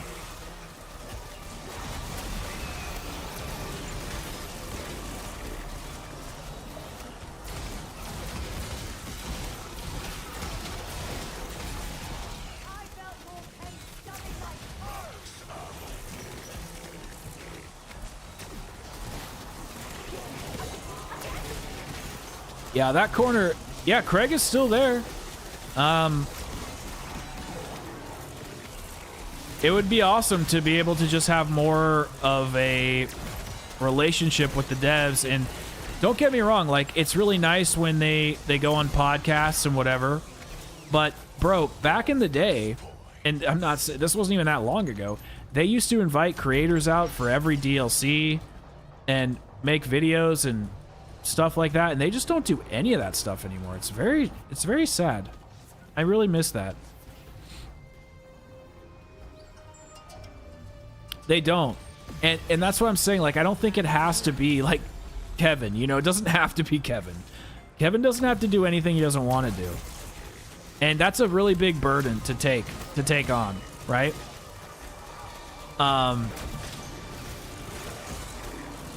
Oh, I think that's a very, very fair point, Braindead. I think it's a very fair point. When things get sour, they kind of hide in the shadows. And I don't like that, you know? I think they should be talking to us regardless. In fact, I think when things get sour, they need to be talking to us even more.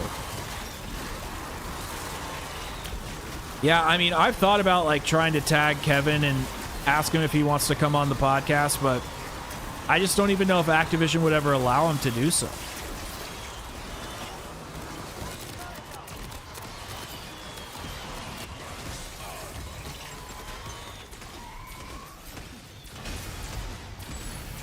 Come on, die.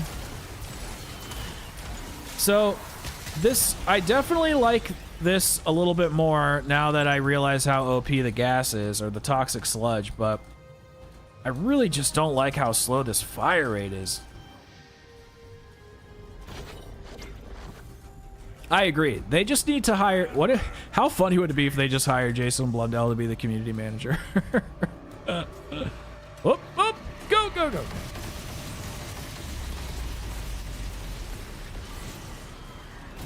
They just hired Jason Blundell again. They're like, you could just be the community manager.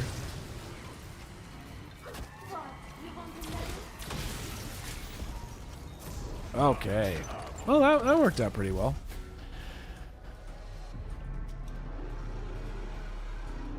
Yeah, well, it's... I don't think that... I think Kevin would come on. I actually do think he would. What I think is more of a problem is Activision. I just don't think Activision wants to... Like, I don't think they're gonna allow their devs to do that stuff anymore. I think it's too much of a liability. Yeah, I mean, that's literally what he did at Deviation, right?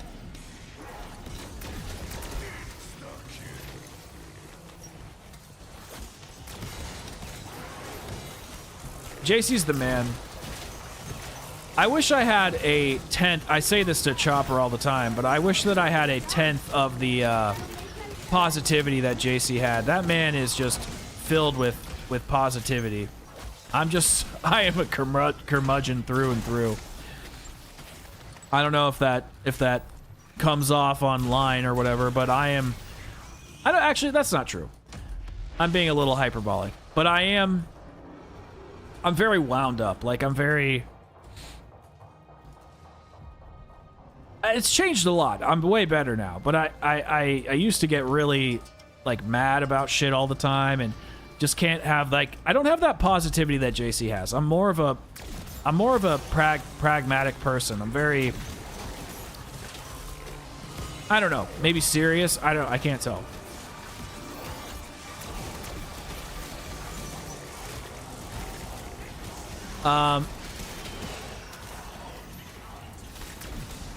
Activision, after BO7, I guarantee he could get up. Maybe. We'll see. I definitely am going to try. Like, I'm definitely gonna try. Activision doesn't want blowback from creators when they collab. I agree. You're right. You're right. The whole like Tim and Nick Merckx thing and Dr. Disrespect, all that shit. Yeah, that's like a train wreck.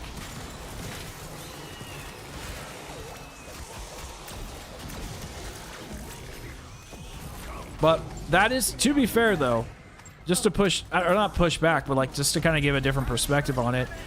It's like, of course companies, you know, need to be respectful of their brand, and you need to kind of keep your eye out. They need to keep their eyes peeled. I also think that they need to take risks, you know?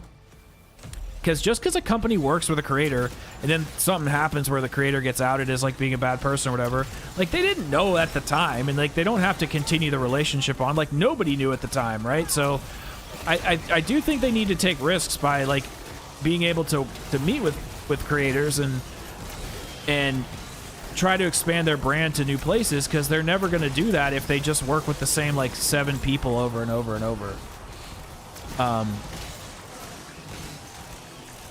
Because also there's a lot of creators out there that like maybe they didn't get in a huge controversy, but maybe they're just kind of like not a great person online, or maybe they're kind of a dick or whatever. And so I don't think there's going to be any perfect creator out there that Activision's going to be able to work with that's completely flawless. Yeah, Jablinski, I wrote back to you, I think. Unless it's a different thread. I wrote back to you like a few days ago. Schematics in MWC could have been a core BO6 like side. I know. They really could have, Racer. They really could have. Same, especially with the Ether Blade. The Classic Zombies fanboy will ride if Blundell was hired. Oh, that would be funny. They would ride. They'd be like, "Wow, if he's community manager, why can't he just make the game? Kevin Drew sucks." Like they would, they would do that. I'm not a huge fan of the whole classic versus modern modern zombies like war. I actually hate it quite a bit. I hate when the classic zombies hate the modern people, and I hate when the modern people hate the classic people. Like, and I think, to be honest, the modern people have been a little bit worse lately. Like I get comments in my feed all the time that are like, "I hope Classic Zombies never comes back," and like, "I hate that classic mode. It was trash. Jason Blundell's trash." And I think they're just responding to the frustration of the classic fanboys who are just like who really want certain aspects back. And I think that I think that people just miss the line between complaining and bringing constructive criticism, and it just, people just get pissed off. I understand it, but it doesn't make it any less annoying. COD content creator, try not to be canceled, challenge impossible. I mean, never say never. I just want to make videos and live my life. I have heard that COD is only working with smaller creators so they have more leverage. Hey, maybe that's true. I don't know. I mean, it would make sense. I mean, any large corporation that is going to work with somebody trying to build their brand, of course, is going to have more pull on what they say. I mean, I often wonder if that's why, like, they don't work with me. Maybe it's because I'm way too small, or maybe they just don't like me. I don't know. It's a little interesting because, like, I feel like people know who I am in the community, and I feel like a few devs follow me. Kevin Drew even follows me. So I definitely think that I could be a good asset to them. And I tell the truth. I literally tell the truth how I'm feeling. Maybe that's the problem. Maybe they don't want me to tell the truth. No, it was on the 2 podcasts ago. it was on the Tomb. I think it was on the Tomb video. I don't remember what video it was on, but yeah, I just replied like a couple days ago. Tear them to pieces.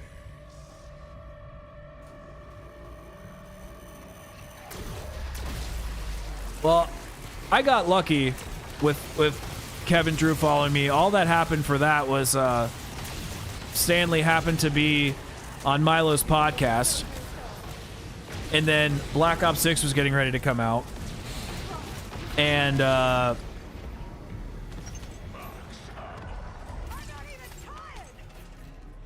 Kevin Drew got online, and then Stanley was like, hey, you guys should check out these creators, and he mentioned me, and then Kevin followed me, and like Expert Fusion and somebody else I don't remember. Yeah, I definitely reply back, Jablonski. If you can bring up the chat or whatever, you know, we can talk about it now, but I can't obviously get to it at this moment. Well, I'll be honest, Racer. I was very negative during Cold War. I really was. But Lego changed my mind about some things. We had a private conversation one day, and he actually kind of changed my mind on some stuff. And then when I was going through the BO4 retrospective, like, content, something like popped in my brain where I don't know, I just saw the mode differently, and I kind of grew this like this acceptance in my heart. I know it sounds so corny. I just kind of grew this acceptance in my heart when I was going through them, and I finished the tag review, and I was like, man, this was absolutely beautiful. And I don't know if we really need to continue this part of the game anymore. Like, of course there's going to be things I want from that era, but I was like, I'm actually really happy with the way things are. And once I kind of, like I said, once I kind of accepted that, I was like, I think I'm just going to have fun and play it if I want, and not if I don't. And if I don't want to play it, I won't. And my whole mentality has just kind of changed. But during Cold War, I was a big hater. Big hater.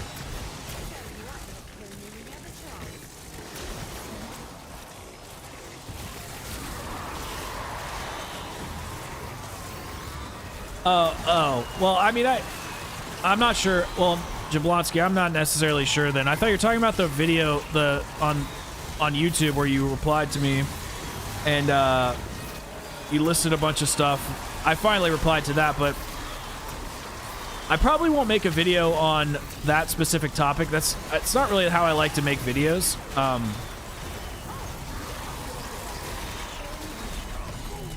But it would be like a section in a video, if that makes sense. Like, the stuff I like to do is a little bigger. I don't focus on like smaller topics like that, but that would be a topic in a video, but not like a whole video itself. So yeah, I mean, we can bring it up and talk about it, because I'm curious to what you're talking about, because either I missed it or I just don't remember, which is fair. I don't remember a lot of shit because there's a lot of stuff being pumped into my brain all the time. Bring back the YouTubers ruin zombie shenanigans. Always find it funny when people really think content creators. I mean, I don't think that the creators in BO6 helped, or in BO4 helped, but I definitely don't think they killed it. I think that lots of things happen that can bring a game to its knees, and Black Ops 4 was just surrounded by so many bad circumstances, and then Cold War was just a part of that cycle. Yeah, oh, I appreciate it. I definitely appreciate the support and positivity. Yeah, of course, man. When it comes to comments like that, you know, I want to actually reply thoughtfully. So sometimes I won't reply to somebody for weeks because I just get busy, and I do forget. Don't get me wrong, I'm not perfect, but I don't want to just be like, yeah, good point, bye. Like, I think if you take the time to comment, that I should take the time to comment back. It's just hard when there's a lot of people doing it. I can't be as fast as I'd like. No, I know, you know, it's all good. I'm just sharing, you know, just explaining. You know, even though that other spot is like crazy hard, I still think this spot is pretty difficult and it also really fast. Wait, it does? I don't even, wait, what? Oh my god, my mouse or my keyboard just got. Wait, what does it do? Oh, no. Oh, no. No!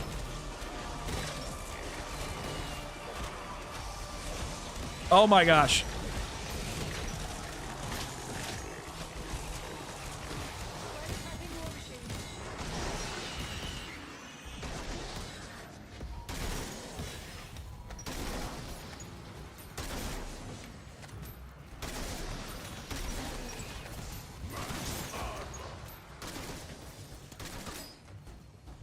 When it comes to shit like that, oh, I see what you're saying. I literally wasn't even paying attention.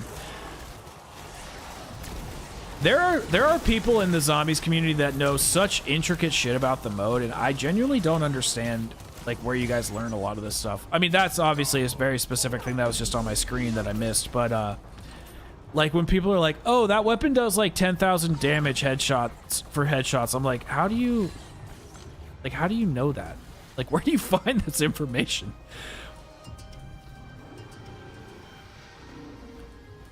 Really? You think the WAF needs a buff? Interesting. I actually think it's pretty good. I feel like the WAF is in a solid place. But, I mean, like, so you're saying, like, when it hits a zombie, you think it should just be a little faster on the stun? Oh, yeah, it definitely can, Jablonski. It can. So there's a lot of people, and I, you know, like I said, I like to be thorough and give people real replies. Kaboom. Hello, Afterlife. Hope you're doing well. I'm sorry if this has been asked before, but when did you start zombies? Also, I really like your retrospectives and how candid you are. Keep up the good work. Well, first of all, Loyson, interesting name. I appreciate your comment, and I'm very grateful that you like the content. And when did I start playing zombies? Well, I will tell you. And it has been asked before, but I'm always happy to talk about it. So, basically, I started at World at War. I was 107 when I started. I'm being a little facetious there, but I did start at World at War, and I just graduated high school around that time, and I was living with my buddies, and we played it, and like, you know, right when we finished the campaign, and we were hooked like crazy. We all fucking loved it, and then actually after that, kind of went down a little bit of dark path, not to get too far into the weeds there. And I missed Black Ops 1 and Black Ops 2. I missed it. I didn't actually play those games until the last few years. And then I came back during BO3, and I was blown away by Black Ops 3. It was like, even though I didn't play BO1 and BO2, like with you guys, like while it happened, you know, I still, like, the mode went where I wanted it to go, and I didn't even know I wanted it to go there. And I got to fall in love with Black Ops 3, just like I did with BO1. I got to almost fall in love twice with the same game mode. It was amazing. And I was there through Zombies Chronicles and everything, but I didn't start taking content seriously until about COVID, but I don't think I got good at it until about a year and a half or so ago. I know, I'm 100 and I'm so old. I'm so old. I really hated that some of these creators who bashed on BO4 and Cold War didn't even play the game. Oh no, oh no. Didn't even play the game, and shit, it's crazy. Yeah, you can see that they were low levels. Well, to be fair, well, I guess in Cold War, there was seasonal levels, so you can see it there. But some people don't like to do prestige in zombies, which makes sense because you lose everything, and it's a PvE game, so it's a little bit of a different, you know, thing. But yeah, BO4 got way too much hate, in my opinion. Like, I loved BO4 during its life cycle. There were some things that I think Treyarch screwed up on, but for the most part, I think it's one of the best zombies modes ever. Yeah, sometimes they just swipe you after being affected by the shot. That actually happens inside of this game a lot. It happens with field upgrades too. I think it's just because the zombies are so fast that you can't really do much about some of the other animations with how things kind of work. Because like there's times where I've upgraded Ether Shroud and then I go down straight up because like the zombies are just so fucking fast. I hate when creators just play the game for content creation, not for fun. It must suck. Well, funnily enough, I do a little bit of both, but with zombies in particular, like I have to take breaks from it because it's like it's a weird spot, right? Because like you're trying to make this a career, but you also don't want to hate the game that you love. So you actually have to find a sweet spot. So I kind of have like 3 categories when it comes to games. Games that I'm willing to make content about, games that I play for fun, and games that I play to learn and like keep up with the industry. So those are kind of the 3 categories that I have. Because I do treat this as a job, right? And sometimes when you're at work, you got to do things you don't want to do, and that means like playing a game if you don't feel like it, and that can ruin the spicy love that you feel for it, like, you know, that passion that you feel for it. It definitely can ruin that for sure. Which is why, like, if I'm feeling that way, if I'm feeling angry at the game, which has happened to me before, it happened before Shattered Veil, I actually will, I will stop playing the mode, and I'll go and I'll play something else because I need that palate cleanser. I just need it. Hopefully BO6 can bring us better LTMs. It's been really disappointing. Well, they keep just bringing fucking Crank. Like, Crank is not... I just don't think it's that exciting. It's just... It's okay. But, like, to me, this doesn't feel like any different than Cranked, except for, like, there's no timer. It's just, like, fast and crazy, and that's good. But I don't know, it doesn't really feel like a different mode. Gauntlets were the best. I loved Gauntlets, and I know everybody wants Grief. I know, but I really liked Gauntlets. Ammo mods could be better. I mean, dude, bullet guns in this game are just not viable for high rounds. They're just not.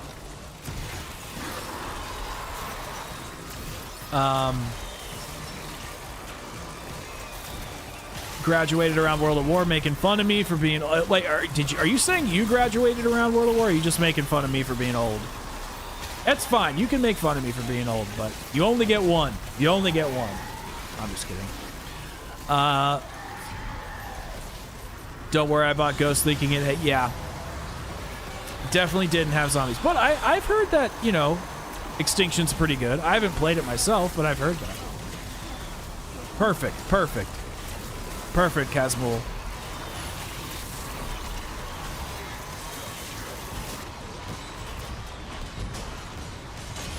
Bro, these zombies are out of this world.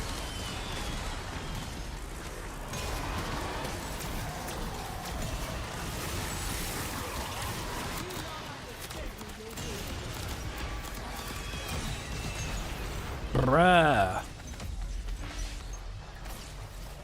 Okay. Wow, that was an intense little round right there. Prestige in BO4 sucks. Well, it definitely sucks in BO4. I mean, BO4 was right before Treyarch really started taking zombies like seriously in terms of rewards and calling cards and shit like that. Black Ops 4 had a really robust Easter egg, like let me just say one last thing. I don't want to shit on Kevin Drew because I think Kevin Drew is doing a really good job. But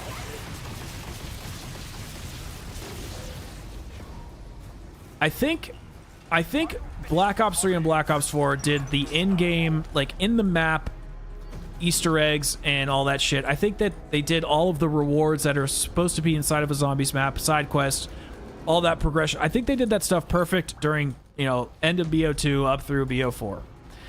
And then I think that Cold War did like the core gameplay and all that stuff really well. And I think that Jimmy Zielinski allowed for oppressive map design and interesting mechanics that made each map kind of feel unique. I think Jimmy Zielinski was really good at that.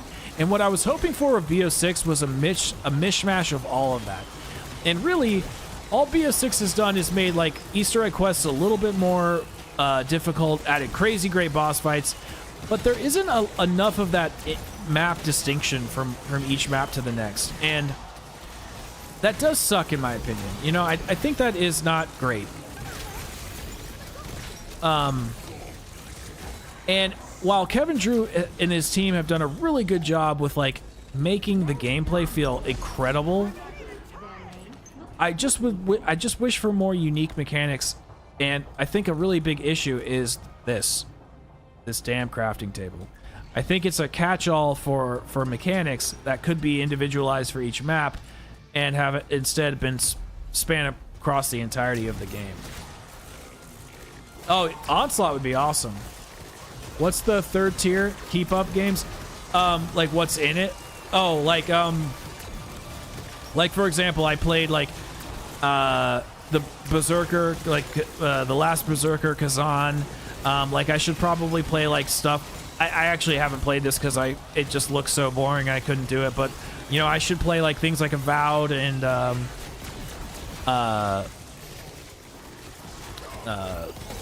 Dragon Age: The Veilguard just to keep up with the industry. And I like to play other games like that to not only keep up with the industry, but to see like to understand game design a little bit better, so that when I'm reviewing Zombies maps, I can say, you know what, this would be cool if they pulled this from that, or oh, I understand how Zombies does this because they kind of took it from another genre. So I like to play things that are AAA or AA based, and to kind of get inspiration and try to understand like the modes a little bit better. Yeah, Onslaught's dope. Bring back Grief 2v2 mode where another team try to stay in location for as long. That could be interesting, like a spawn room challenge, like a spawn room kind of like a competition challenge thing. Crank just fun when you want to be randomly killed because the round looked too long. Yeah, bro, I love that. Yo, what's up, Jeepus? How you doing? How you doing? A good LTM would be something like Zombies Tower Climb. That'd be interesting. I would love for Treyarch to like take custom map ideas and bring them as LTMs. I think that'd be super sick. Last Berserker is fucking awesome, man. I'm only about halfway done. I need to finish it, but it's actually really, really long. It's like, I think it's like 30 hours. I'm at chapter 6. I think I'm about like 1/3 of the way done, maybe 1/3 to halfway done or something like that.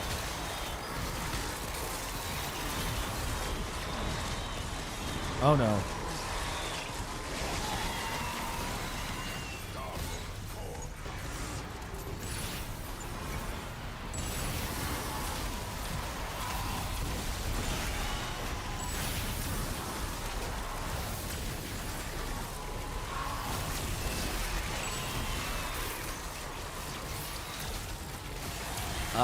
Extinction is fun, but very linear. Well, that's one of the interesting things about like going back and playing classic experiences is like at the time when they were alive, you know, they probably did suck. You know, Extinction probably wasn't very good, or like I could even say that about Cold War Zombies in some regard. Like it just was missing something. But when you go back and play like the entire experience from start to finish, and you have like a complete game and you can just kind of play it like as it was intended to be played, it's actually, it gives me a completely different perspective in the sense of like when you're playing a live service game and you're experiencing each content drop as they come, you know, you're playing the game in chunks. It would be like if you ate dinner, like if somebody was like, oh, let's eat dinner, and then they're like, here is just like half your salad, here's the French fries, here's your burger, and they just kind of chipped it away at you over like for the course of 4 hours. I know that's what a 4-course meal is, but if they kind of just chipped it away over time, it's kind of a similar thing. But as opposed to having like a full meal of all the food that you love at the same time, it gives you a different appreciation for that meal, and that's kind of how I feel about the live service game, especially with Zombies. Like I'm actually really excited to look at BO6 when it's done and see like, okay, I want to do a live stream where I do all 6 or 7 maps or however many there are and do all like the boss fights, and there are going to be all these crazy boss fights. The Easter egg replayability is not going to be that challenging, and it'll be like a fun, I think it'll be a fun full package experience. But as we go through it during the live service like era of not era, but as we go through this live service timeline, I think it's kind of boring because we're only playing one part of it at a time, and then you kind of get bored with that part because you can't play the same map over and over, right? You got to give yourself some time to breathe.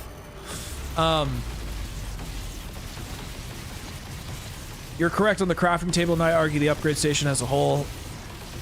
Yeah, it is just something we got to deal with for the time being, right? It is what it is. And I don't hate it. I just think that they could make it better. And it just seems like it holds back Treyarch from making really cool side quests and special weapons for a map, because they're just like, oh, we're just going to dump it into the crafting table. It's like, how many times have we seen the death machine? We don't need to see it so many times.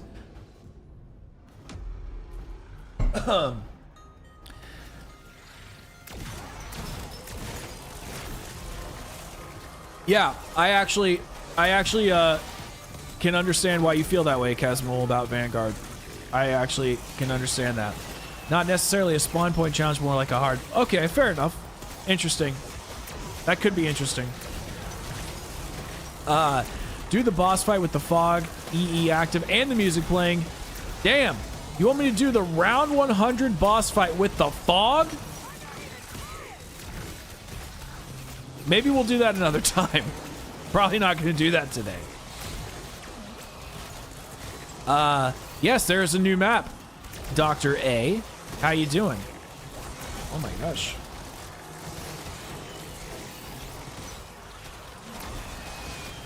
I know, and that's why Total Dork, that it's frustrating to see, you know, zombies as a live service, because it almost does work for a live service, but it almost doesn't in some ways as well, because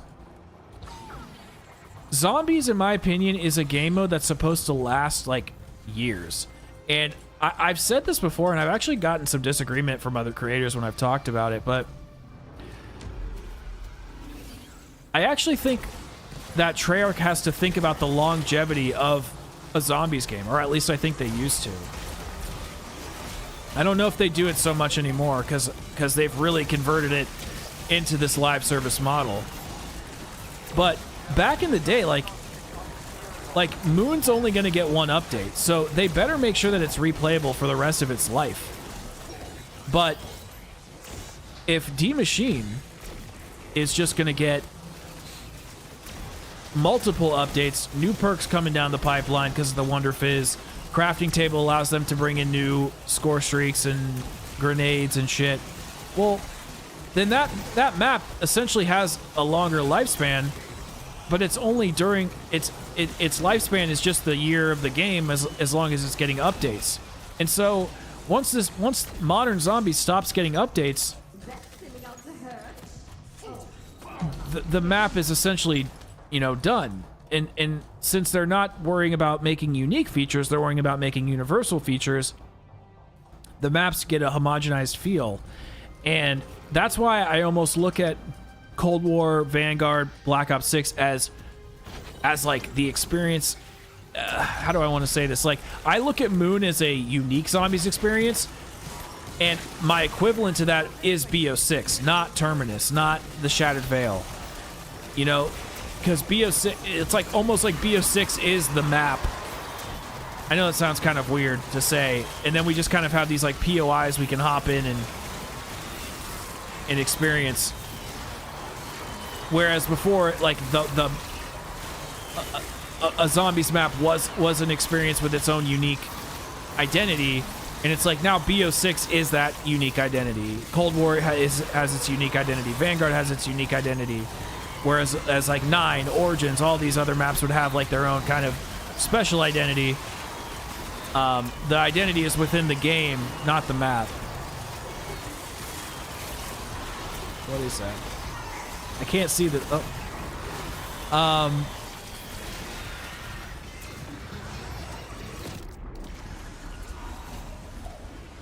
I'm glad you're doing great, Dr. A. I kind of hope we get, I actually think this map is really great, Dr. A. I think this is one of the best maps that we have in Black Ops 6, for sure. It has the most unique feeling out of all of them. It feels like a real zombies map. It's pretty dang good. I really like it quite a bit.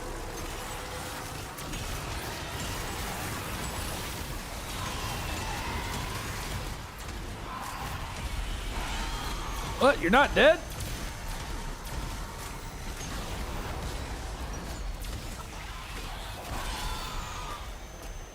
Come on. So say, how is bro still not dead? Resistance in my vent.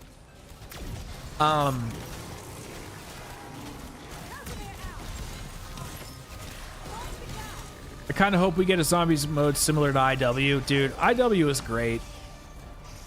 Yeah, the idea popped in my head. Yeah, I would definitely do that. I definitely would do that. To do the fog Easter egg. I think that's pretty clever.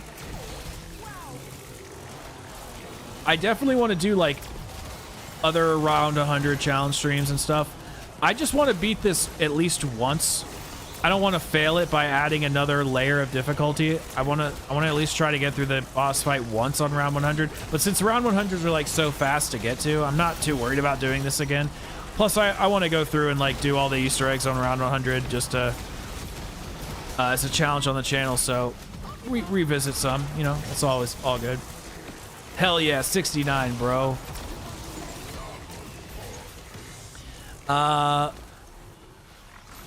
Honestly, Dr. 8, this is a really good Easter egg.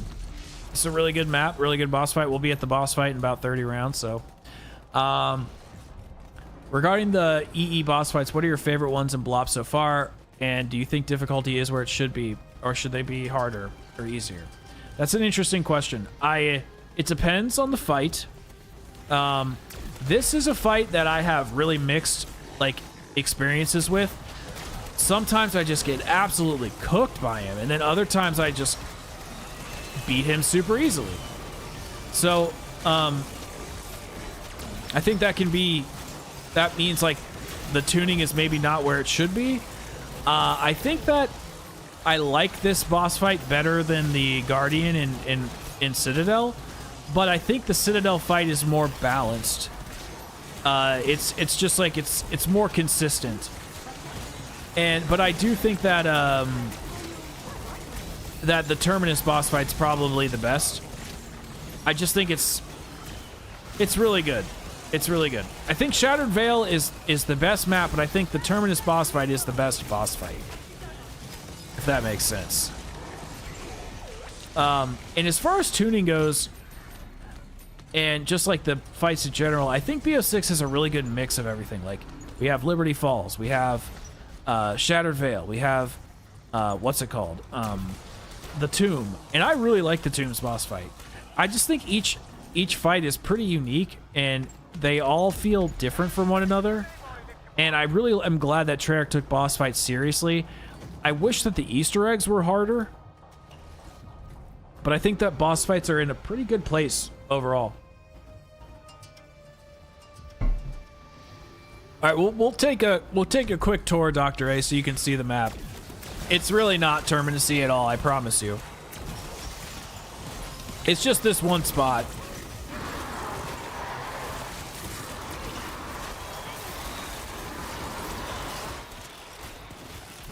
Haven't used one of these in a while.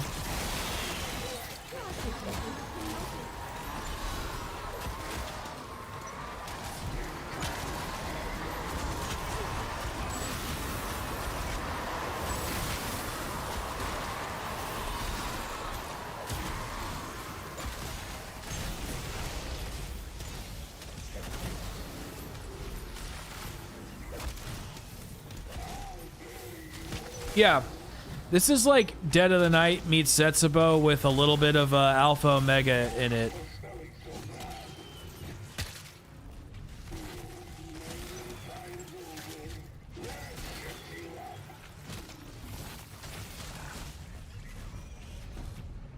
Dead of the Night meets Liberty Falls.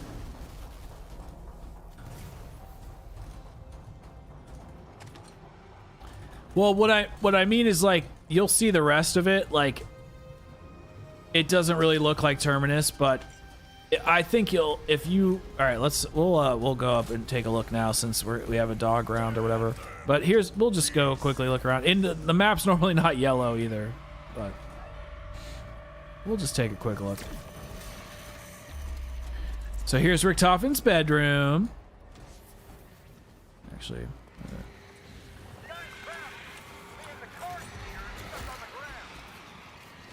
Oops. Here's a dinosaur.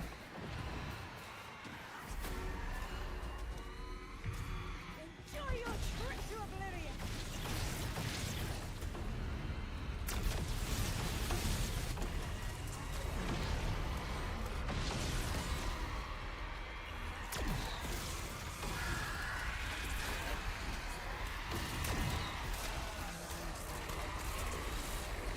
Yep, this is the mansion.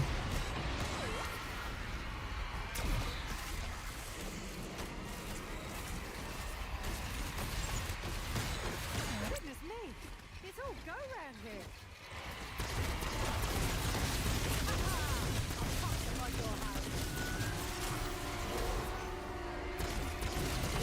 Yeah, it definitely has a Dead of the Night vibe to it. And then it has some Alpha Omega aspects to it as well with the ray gun Mark IIs. So you have the shotgun ray gun Mark II, the assault rifle ray gun Mark II, a new ray gun Mark II that shoots what's it called? Like a assault, not an assault rifle, like a oh my god, why can't I think of it? Like a single shot rifle, not like a sniper rifle, but like a one shot. Why can't I think of what they're called? Like the tac rifle kind of things. Anyway, I like them actually. They're pretty good. I obviously I want original Wonder Weapons, of course, but they're pretty good. They're really fun to use, and the Wonderwaffe is pretty damn awesome as well. And then you come down here and you see this giant SAM AI. It's like, it's pretty sick. It's a good map. Marksman rifle. Thank you. Oh my gosh. What's wrong with me? Yeah, I'm pleasantly surprised by the boss fights myself. Yeah, Patient 13 is just, it's a vibe, right? It's just a great map. The other thing that I think sets these Mark IIs apart is the fact that they have elemental effects on them. So like the shotgun has like this AoE that does something. The marksman rifle that I couldn't. Oh no! Oh no! No! Dude, the reload.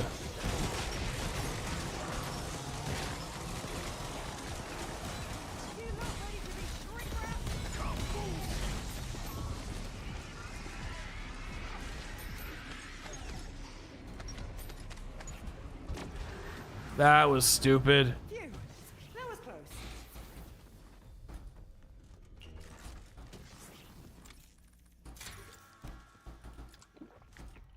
Oops. Oops. And your body will look after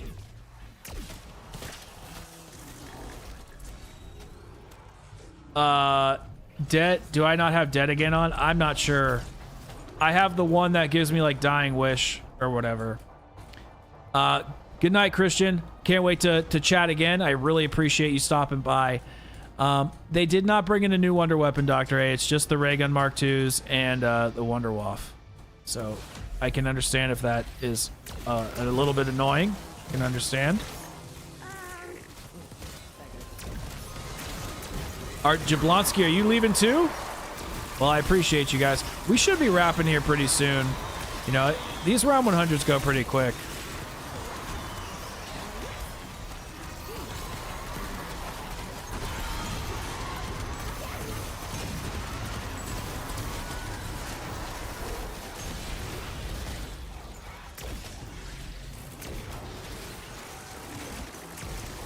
Oh, it's all good. Well, I appreciate you stopping by. You know, always happy to have you over here. 2 hours.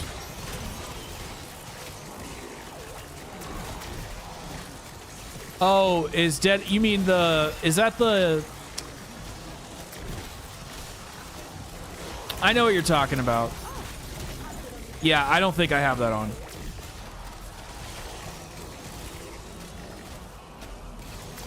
Bro, they gotta get it. They have to have a new wonder weapon on. They have to make a new wonder weapon for Janus Towers. If they don't, the game will officially have more wonder weapons that are reused than if not. Like, we have I mean, Citadel technically has 4 in the Beam Smasher, but like, we have every map has reused wonder weapons except for Citadel and Terminus. Ice Staff, Wonder Waff, Ray Gun Mark II. And then the Ray Gun Mark II is going to be on every map, though. Hey, Cerberus Mark... If it's a Mark II, though, that's fine. That's original. That's original. Transit bus between the towers. You know, hey, as long as they make shit cool, I don't really care if it's reused entirely. But I really want them to have an original wonder weapon. I really would prefer that. If they take a classic wonder weapon and they make it really awesome, I'm not going to be mad. But because like I've given up on being mad. Like, Treyarch has an agenda for what they want to do with this game. It goes against some things that I really love about zombies, and that's fine. But I've given up on being like mad about it and like, you know, shitting on the devs or whatever, like I did during the Cold War era. It's just not worth it. I just hope the game continues to be great. We have so many classic modes that I'm always going to play and review and make content on.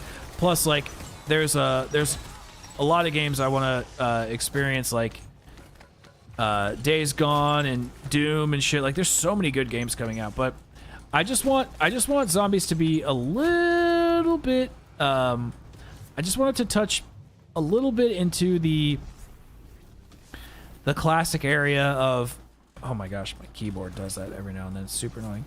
I just want it to touch into a little deeper of like side Easter eggs and shit like that.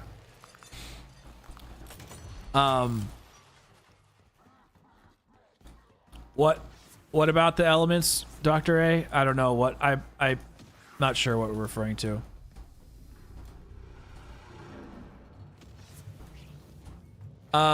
Jesse, is I don't know if Janus Towers is going to be the last map.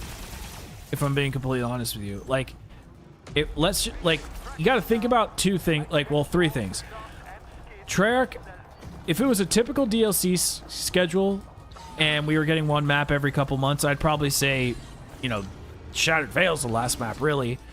But they've tried to deliver one map every season. They've stuck to that. So there could be one map per season, which would be crazy. But the other thing that I think is really important is remembering that they have if they wait till season 6 or season 5 to deliver the next map, that is a long gap. That's all of season 3, all of season 4. So that's just a long time. That's at least 3 or 4 months. And I just don't think they would do that. So I think that Janus Towers, there's going to be one other map aside from Janus Towers that we'll get. Not sure what it is, but that's my feeling.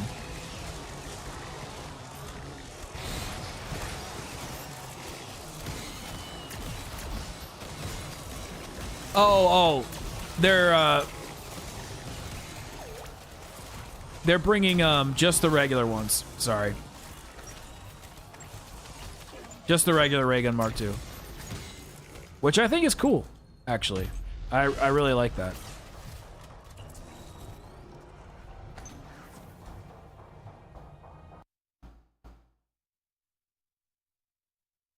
Uh-oh.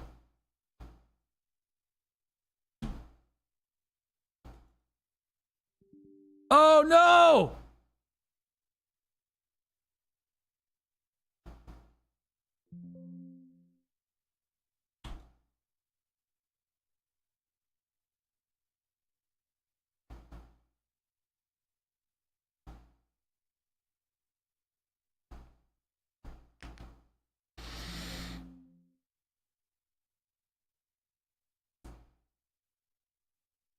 was weird. I don't think I've had BO6 crash on me in a while. Well, if it doesn't, then I'm SOL.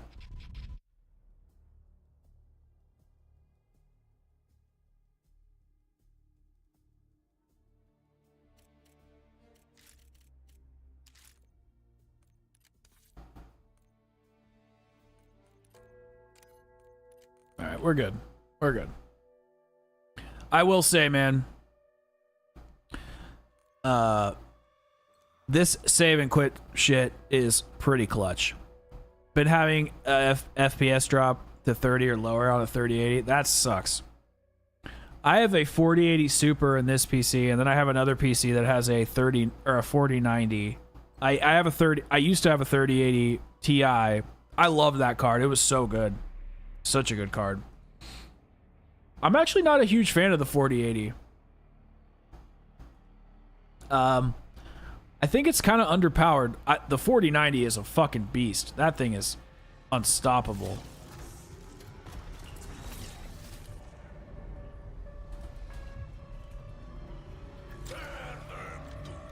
Uh-oh.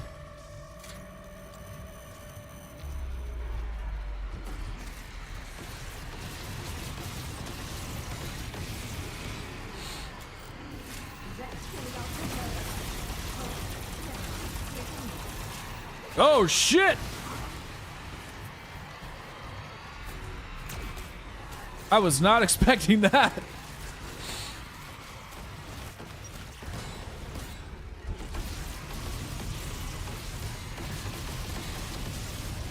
That's a fair point, Dr. A.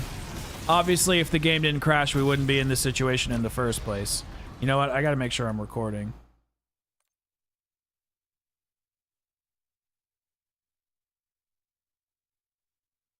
Perfect.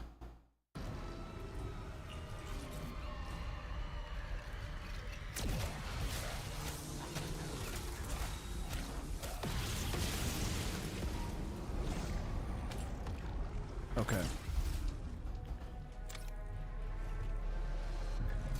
It's really awesome. The entire session that I've been playing didn't record at all. Really cool. Really happy about that. But to be fair, everything went to shit earlier, so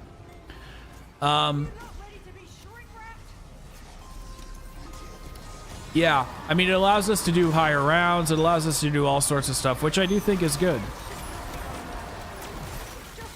But the fact that like the game just crashed and you can pick up where you left off is a huge W.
Actually, we'll deal with that later.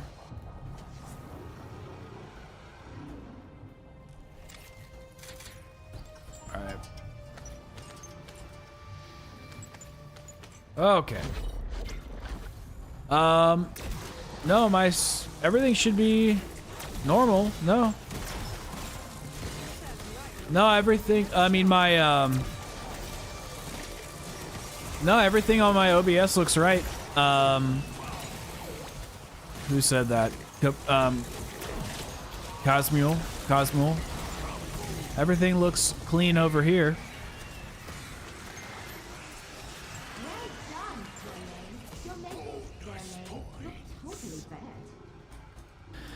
Sorry for the crash. That was annoying.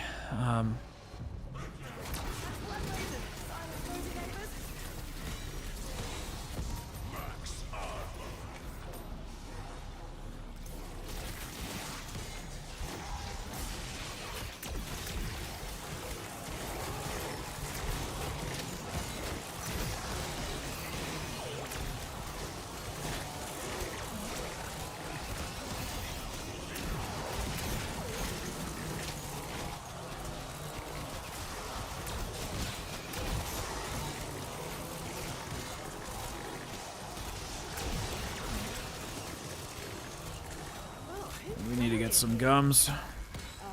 Yeah. Hurry, hurry, hurry, hurry, hurry! I don't really want idolize. I just feel like that's cheating. No, that happens to me all the time, bro. On YouTube, I'll like scroll down just a hair, and then I'm like, wait, that looks weird. It's like a new thing on the mobile app. I don't know why.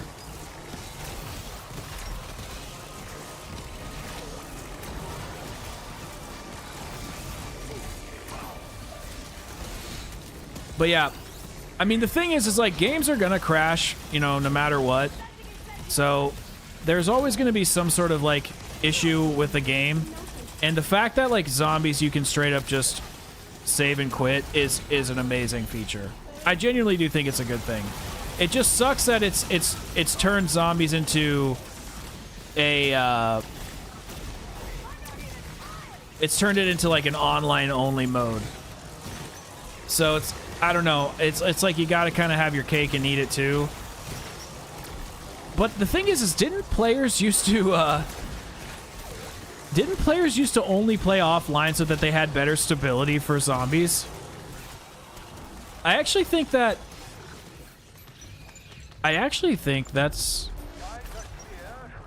real. Hurry up. I actually think Insomnia Virus does that. He plays up BO3 on solo. Man, I'm getting the worst.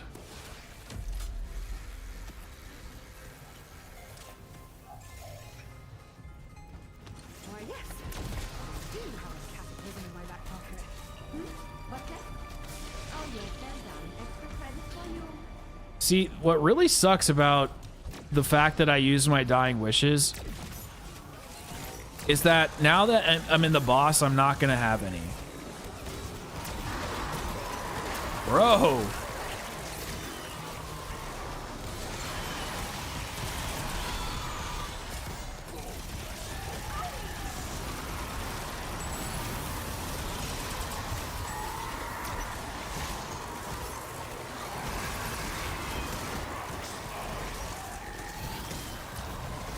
I hope it doesn't get shut down one day, man. If they shut down these servers, it's gonna be so lame. Because not only do people want to play Black Ops 6 forever, probably, it's like, dude, people paid all this money for like bundles and shit in the shop, and you're just gonna like take it away? Like, that's so fucked up. What? You want to marry? Let me up. Let me up. Oh, I definitely need gobblegums. Oh, I need them. Give me, okay, well. Bro, when Shattered Veil came out, I had 36 raindrops. Now I have 22. That makes me sad. Oh, shit.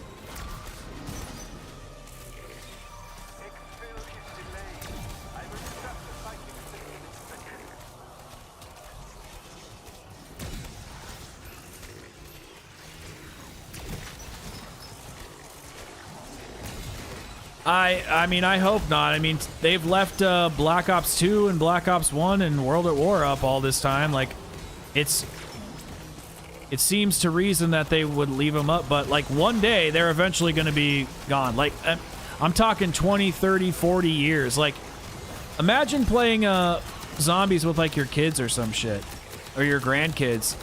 Like, maybe, like, because video games are, you know, an artistic medium, so think about like Pong and shit like that. It's like nobody wants to play Pong, right? Like nobody's like, oh, I really want to play fucking Atari, but they want to preserve the integrity of it because they're special. And so that's what sucks about it. It's like 20, 30, 40 years down the line, I don't think Activision's going to be paying to keep the servers up. It doesn't even make sense. Is Activision even going to be a company?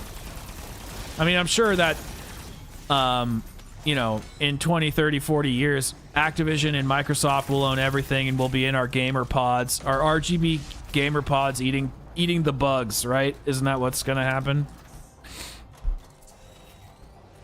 Yeah, right? The Tomb Lost Media. How the heck do I have 36? Well, I actually, funnily enough, I get a lot of red gums when I play. I'm Master Prestige, you know, whatever, 40 or oh shit, level 150, and I've purchased some. Like, I'm not gonna lie, like I purchased some. I probably, because usually when I like, if I buy a blueprint, I'll get a couple extra COD points to. This was stupid. Why am I doing this? I'll get a couple extra COD points so I can buy some gobblegum or whatever. So I'll buy them every now and then, if I have extra COD points.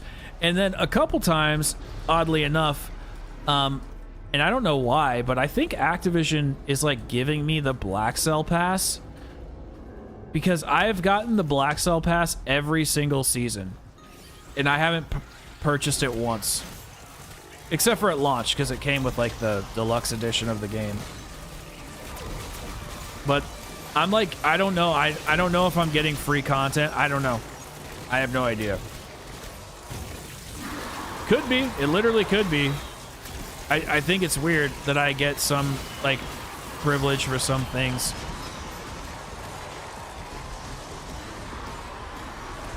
I straight up, like, I don't know.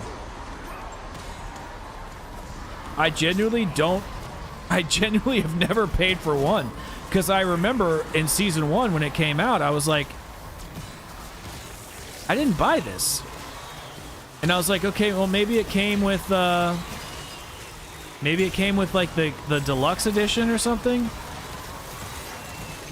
And the only thing I can think of is, like, I bought the game for PlayStation.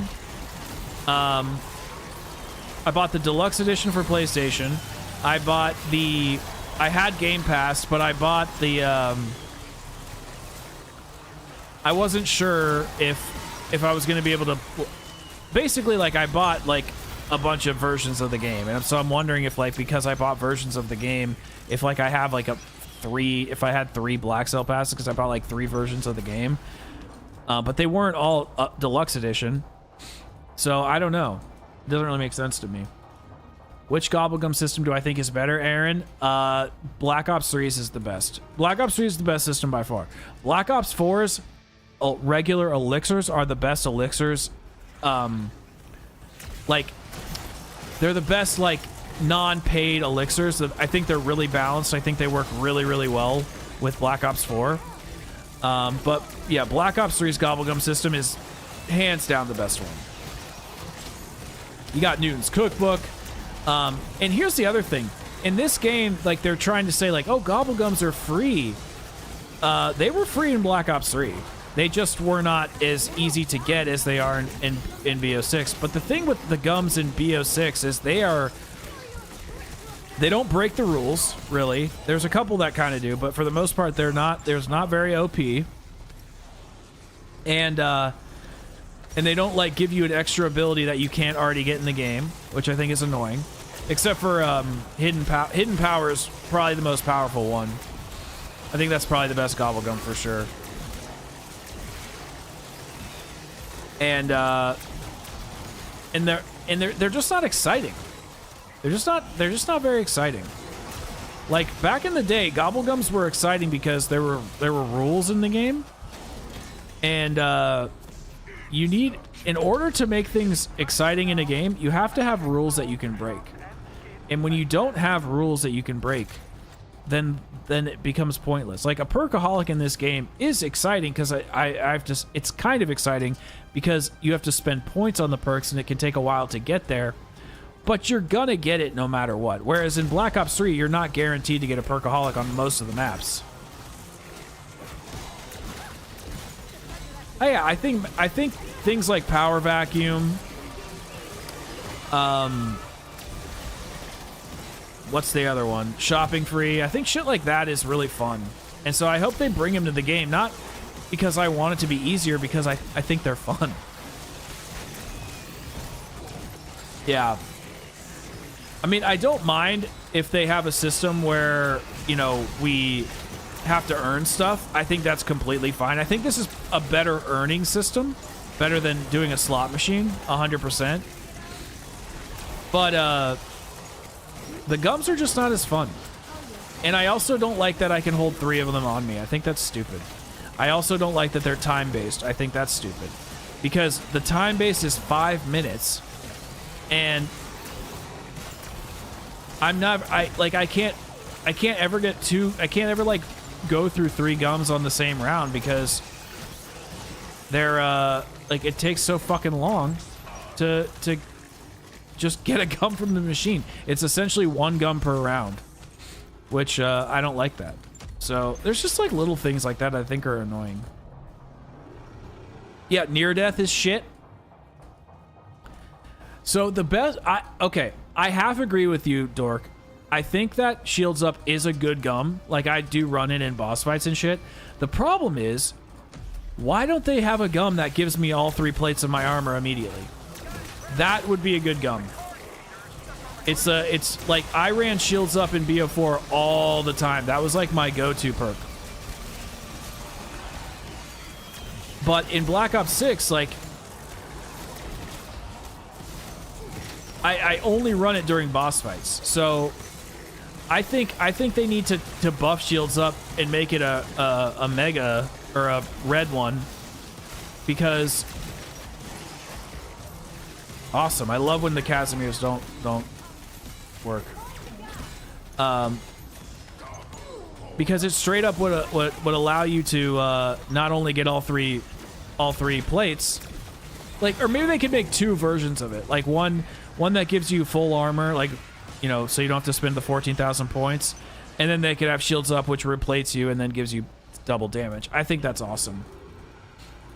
It's because the blues, I think the blues in this game are some of the best gobble gums. Like, they're gums that you're going to use frequently, so that kind of makes them the best. But I like that mixed. I like having the blues or the commons or whatever, and then I like having the OPs. It's usually the middle gums that kind of suck. And like, there should be a gum that allows you to pack a punch tier 3. Like, I just don't understand why that shit isn't in the game. And maybe they're gonna add it later, but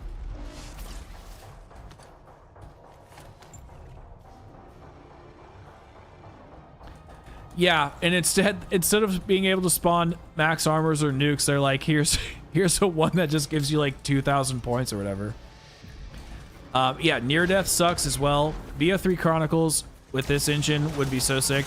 I actually think BO4's engine's the best engine, and I know I'm gonna get a lot of pushback for that because people think about it on console. But if you play BO4 on PC, it's peak gaming.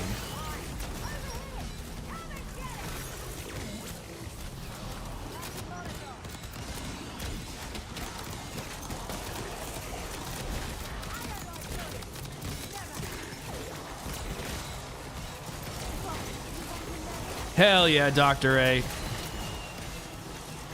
Coming in hot with the BO4 takes.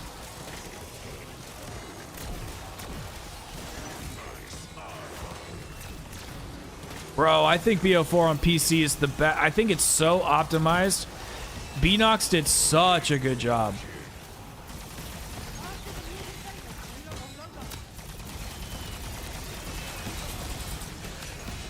I think it's the best port of all that COD's done. It's like, it's so much better than the console version. It's not even funny. Like, I think the console version of BO4 is fine, but I get why people don't like it and they think it feels sluggish and shit like that. But on PC, dude, well, I do think one thing on PC that sucks about it is there's no what's it called, auto aim. They took it off because people were figuring out how to put auto aim onto their mouse, so they removed it, or at least that's what I heard. I don't know if that's true. Oh, that's good. I'm glad you liked it. That guy was such a prick. The guy on Reddit, he was such a prick, but I loved it. Oh yeah, see, Kazmul, that's what I'm talking about. There's no auto aim. It's really weird. But I play with mouse and keyboard, so it doesn't really bother me. I know Loikin, or Loyson. Is it Loyson or Loikin? I forget if I said it right the first time. I know. People have a hard time like going back and appreciating it, and I think that's fair. It's just, I think if you kind of forget the noise with it, it really is one of the greatest zombies games of all time, and I think it's one of the best multiplayers. I think it's one of the best CODs of all time because I love Blackout, I loved MP, I loved zombies. I think it's a 10 out of 10 game. Well, maybe not 10 out of 10, but I like it quite a bit.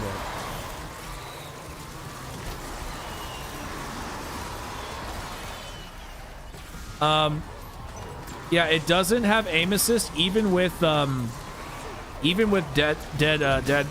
What is it called? Deadshot.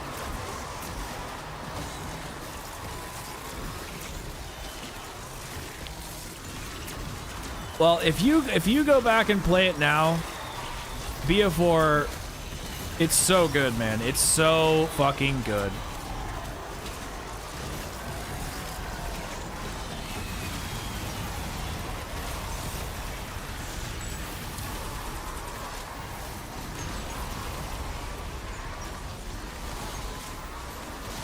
No! Yes.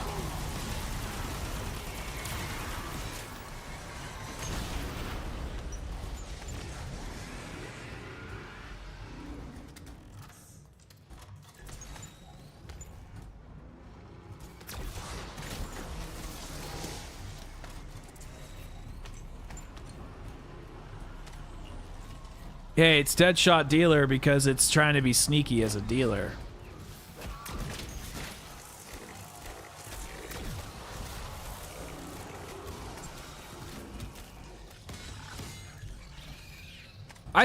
I actually think Jason would have left either way.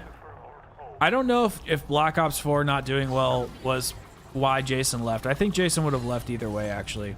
The more I think about it, the more I really think Jason was just ready to go because the franchise was changing because of MW19, and there's some other stuff I've heard behind the scenes that I can't talk about, but the more I learn, the more I'm like, I think he would have left regardless.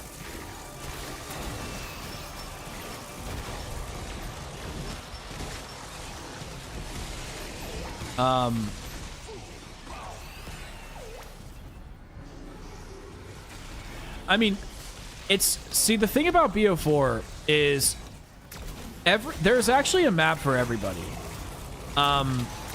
Classified is a really great casual experience, but here's the other thing. I actually think BO4 is quite a casual experience for a lot of people. You start with Jug, you get Speed Cola when you get all the perks, you get Double Tap from Pack-a-Punching, so it has a little bit of a progression system. Getting Pack-a-Punch is not that hard. On most maps, it's very, very, very easy to get. Think about just shield blasting on Blood of the Dead, or I think the hardest one is probably Ancient Evil. On Classified, it's really easy. It's just the same as it is in 5. Like, Pack-a-Punch is really, really straightforward, and I think gives casual players I know people complain about Dead of the Night, but I really don't think it's that bad.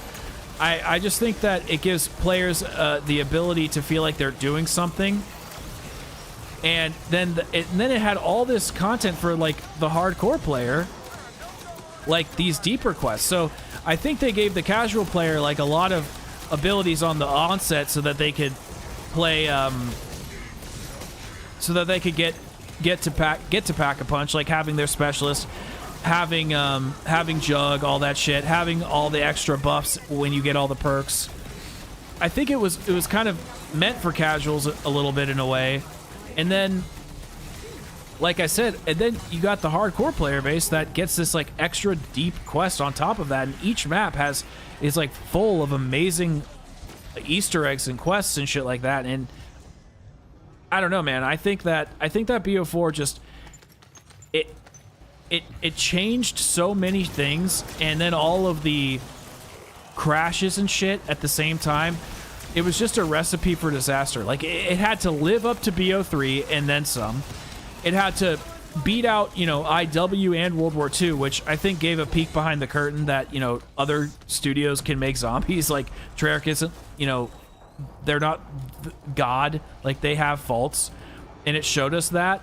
And then we were also fatigued. And then it had to live up to BO3, and then it was crashing, and then they changed so many things, like, and then they ran out of money. Like it just hit every possible snag that you could think of, and I just think that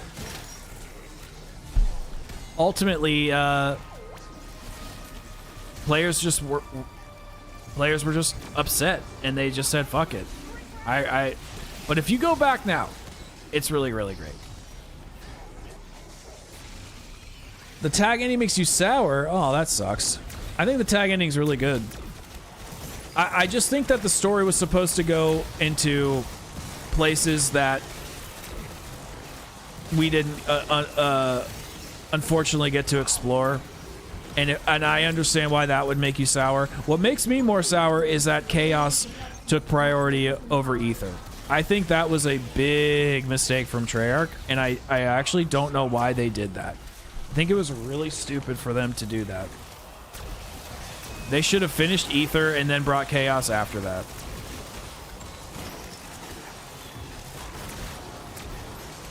Was having Ether shown early.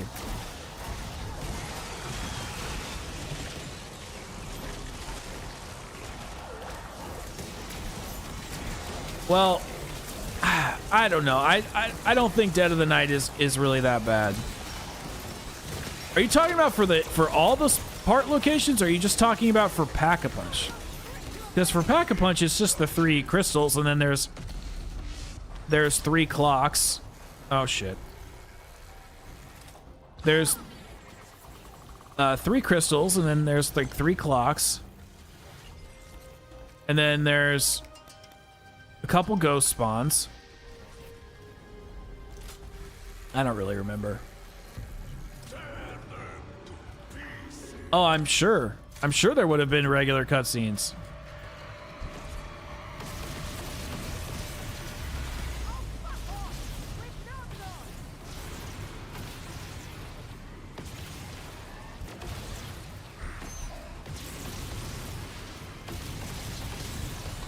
I get people's frustration, but I think it's like, bro,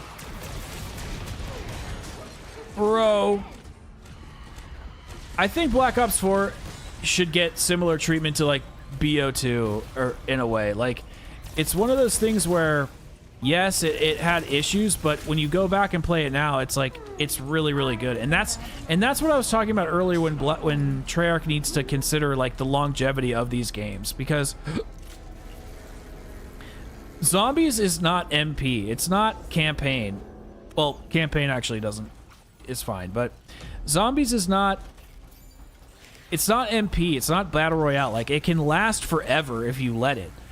And I think BO2 is a really good example of a game that didn't do very well, but people go back and play it now, and they have a good time.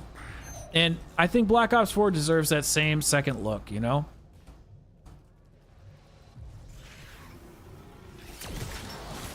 So with Blood, it has the key. Well, I guess.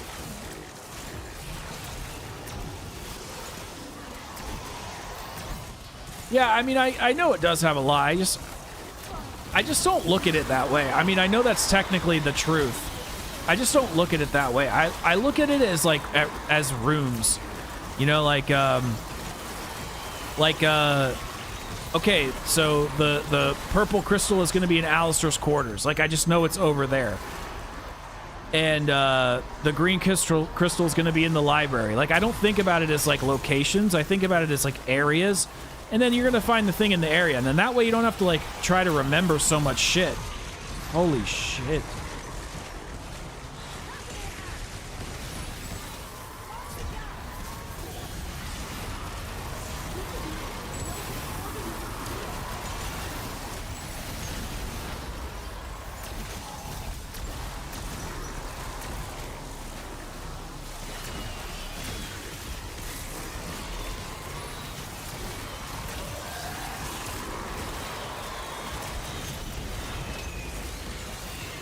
Bro!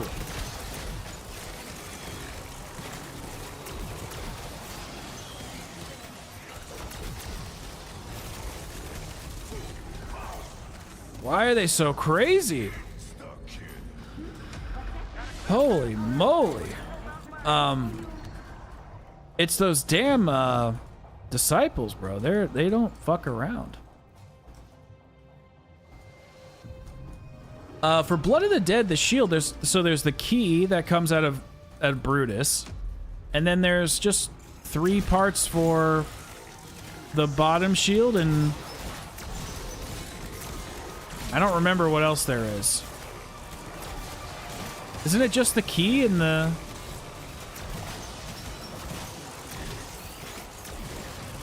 I forget. If I play it, I'll be on autopilot, but thinking about it is harder. Yo, what's up, Impla? How you doing?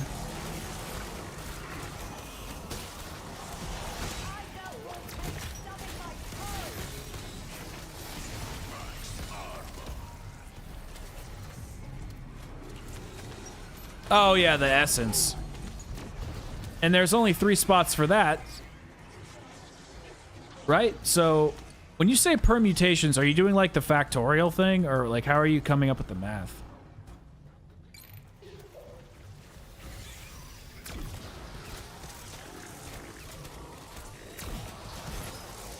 Well, wouldn't any shield from Black Ops 3 have more spawns than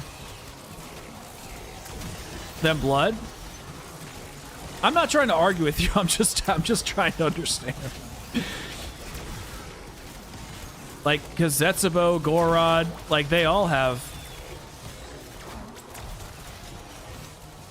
Yeah. I mean, I know that's... Like I said, I know that's technically, like, true. Like I said, I just don't look at it that way. It's the same with Origins. Like, if I looked at Origins as, like, okay, I have to remember every dig site. It's like, no, there's a dig... Like, the thing will spawn in one of the dig sites in the middle. It'll spawn one by the church.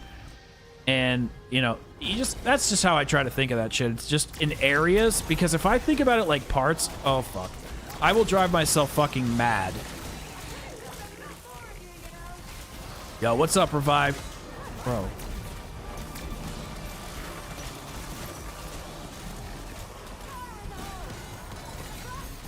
Bro, I am Casimiring like crazy.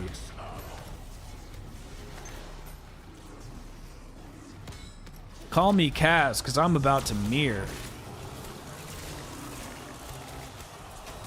Oh, sure. Wait. But you don't need the shield? Okay, sorry. So you're talking about Pap and Dead of the Night, and then the shield for Blood of the Dead. Got it. But, because I thought you were saying you needed the shield for Dead of the Night. But you don't. But you're just saying Dead of the Night has a lot of parts. Oh my god, I'm cooked.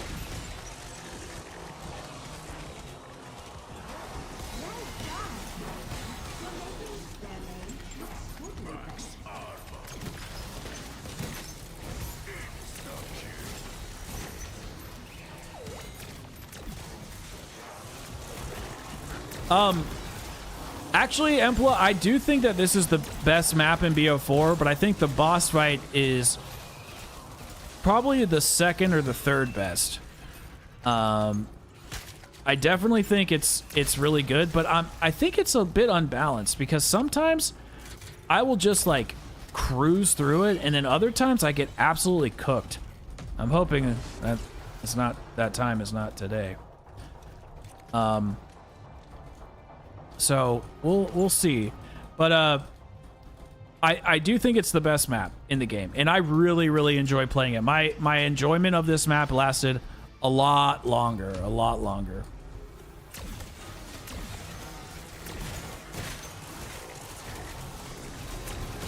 Wait, did I say BO4?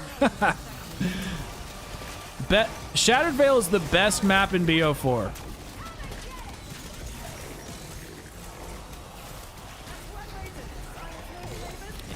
I meant BO6, but obviously you know that. Hell yeah.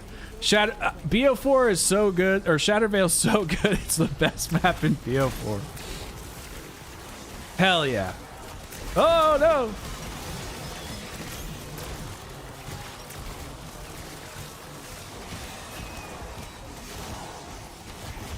Help me! Oh.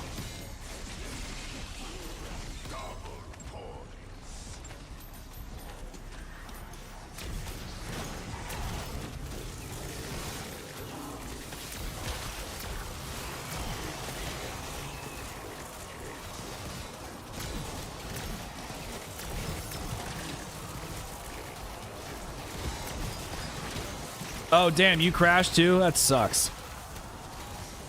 Terminus is a really good map, but I think it's poor wonder. Well, I don't think the wonder weapon is a poor quest, but the fact that you can just bypass it by getting it out of the box, I think makes the map a little bit weak.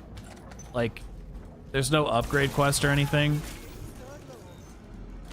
That's like a big complaint for me in actually like all the maps is like there's no double upgrade quest for most of the wonder weapons. Like, why isn't there like an extra upgrade for each sword or an extra upgrade for the beam smasher? Like, I think that shit would have been really sick. Casuals don't have to do that. Treyarch is so focused on making sure that casuals play. Oh, fuck. That casuals play like every aspect of their game, and I think that's just really stupid. Like the product, people, I think devs misunderstand like what it is that they're selling sometimes. Like, this is a product at the end of the day. And if I go to the gas station and I buy a bag of Cheetos and I don't eat the whole bag, you're not gonna have a Frito-Lay contacting me and saying, you know, oh my gosh, you didn't eat the whole bag? Like, I better put it on casual mode for you. It's like, no, they're just gonna not do shit. But Treyarch is like so transfixed on making everything for the casual. Like, they want to make, well, it's not just the casual, actually. Let me rephrase. I got a little distracted because there's like so much shit going on. They're so fixated on the idea of players seeing every aspect of their game that they won't make anything anymore that some players won't see. So, and we have evidence for this because during Cold War, they said a couple times like, hey, our completion rate is like 0.01% for these Easter eggs. And, you know, what's the point of like, I forget how the dev phrased it exactly, but he's like, what's the point of making these things if people aren't going to see it? And it's like, well, just because people aren't necessarily playing it doesn't mean they're not seeing it, because they could have watched it on a Mr. Waffle stream or whatever, or maybe they just don't like to do the quest. It's just not for them, and they'd rather do just the casual gameplay. My point that I'm getting at is it's not up for them to decide how players play the game. They need to make the game that they want to make, and then players will complete the content that they want to complete as they want to complete it. Just like when I buy food at the grocery store, I don't have, you know, Giant Eagle or Publix or Kroger calling me and being like, oh my god, did you eat all your food? We're gonna put the grocery store on casual mode so that you can get all your groceries as soon as you're ready. It's like, no. Okay, here we go. Yeah, it does. Hey, dude, don't get on me about my Cheetos, man. You know. Sweet. All right, here we go. I'm really nervous about this. That's another great point, Total Dork. That's a really great point. It's like they used to lock them behind 4 players. Shadows of Evil is the launch experience, which requires 4 players. Yet they're gonna sit here and tell us like, well, we want more people to experience it. It's like, I don't believe you. I think you're just trying to like relate to the lowest common denominator, and I think that sucks. I think that sucks a lot. All right, guys, I'm not going to be able to talk as much at this part because it's too hard for me because I'm an idiot. Do you guys want to watch the cutscene or no? You just put no in the chat if you don't want to. I'll skip it.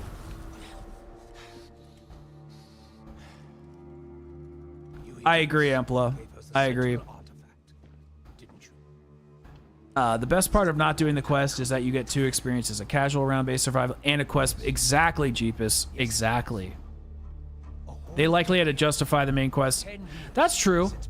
That's very true, Loiken. Or is it Loiken or Loyson? No, you guys tell me. I'll skip it if you want. I don't care. Hell yeah. You're right, Empla. I totally forgot to do the golden spork Easter egg. I love how like 6 people just left the stream. It's like, what? Is this the reason you're here? 6 people just left the stream, and it's like, why? Loyson. Okay, gotcha. This is the first cutscene, Dr. A. We'll let it play for you. Project Janice, Sam, all of it, just to fix a murderous fuck-up and bring Mary and Samuel back from the dead. And now, you have lost the one thing that can actually do it! Hell yeah, Richtofen boss fight. With this device, Josiah Shem accidentally shattered space-time. I used it as the basis for my technology to access liminal spaces so we could feed the artifact. Now, you can either use that to get your petty revenge, or to get us the hell out of here. Hell, I would love a Richtofen boss fight. That would be so sick. I know Smart Guy has done it a couple times. I know his SPD is not packed. All right, Dr. A, are you ready? You ready to see what the boss is, or do you already know?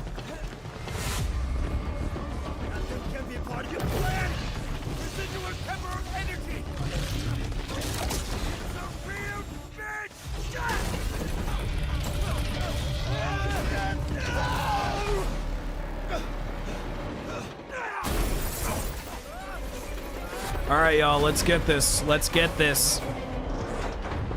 Appreciate the good luck wishes. All right, Alex, don't look at the chat. Don't look at the chat. Don't look at the chat.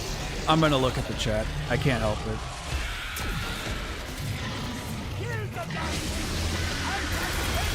Butthole shot. Butthole shot.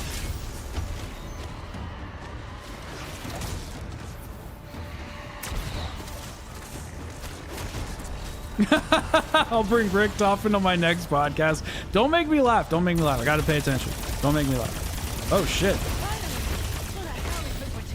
Oh no. If I were the one fighting a giant undead lizard, I would be grateful for one of those.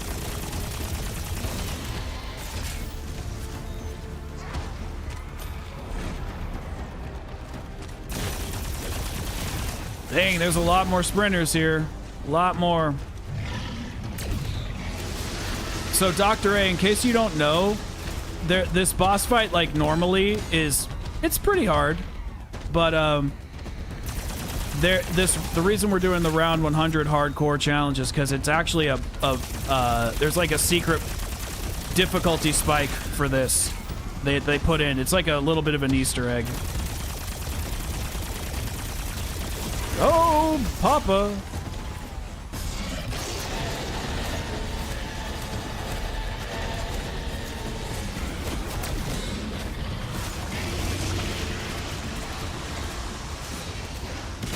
Yep. I knew that was gonna happen. Bro, what? You got 2 hits out of me? That's too many.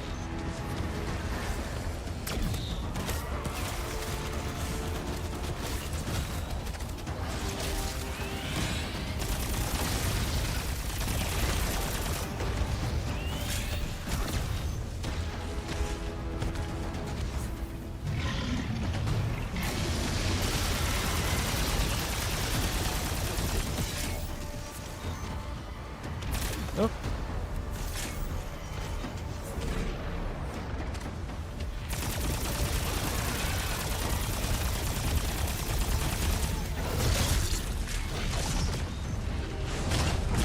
Bro, what? I knew that was coming. I knew it.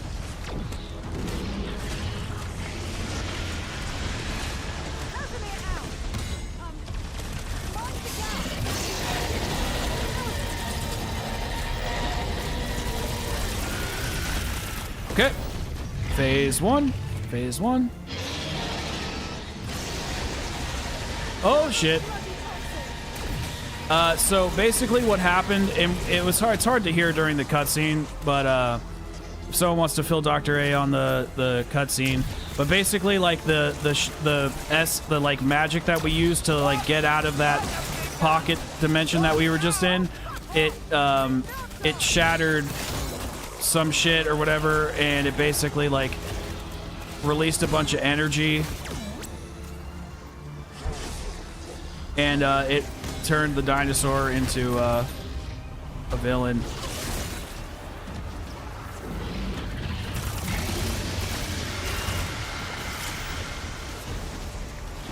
Bro, these zombies are no joke.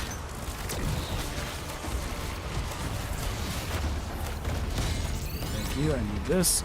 This. I need these.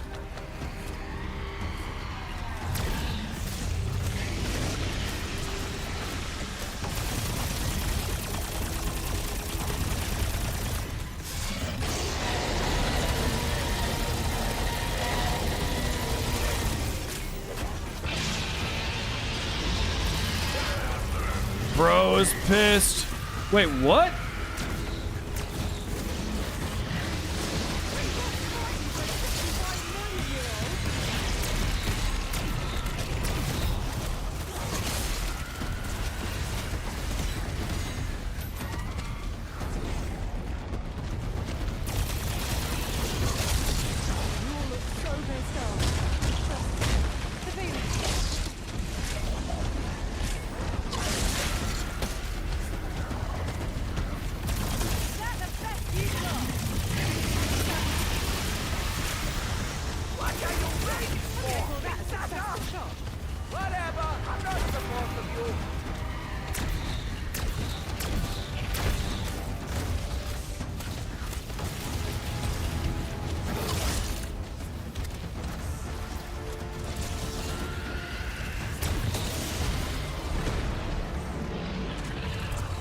Oh shit.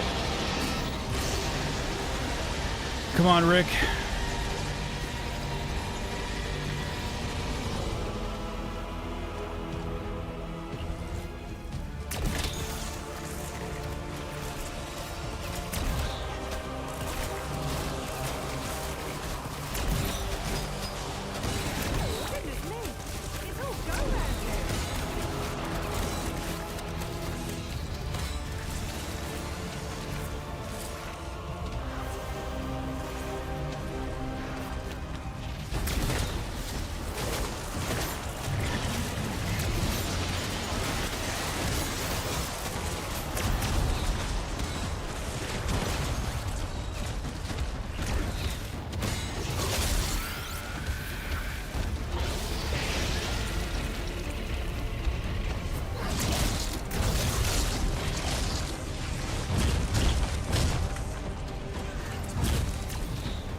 Fuck!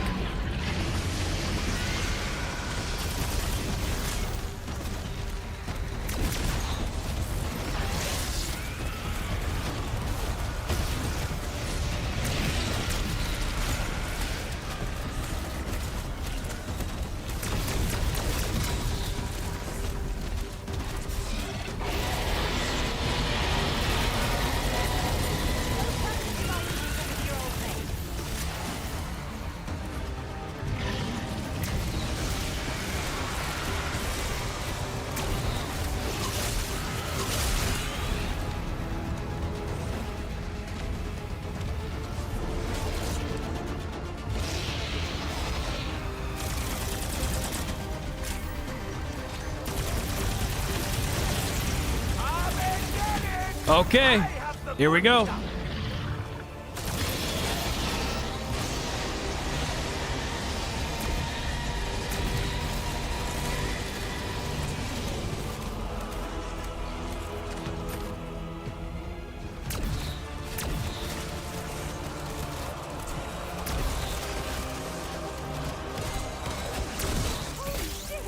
Did anyone else see that? Weaver!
Let's fucking go! GG's, everybody.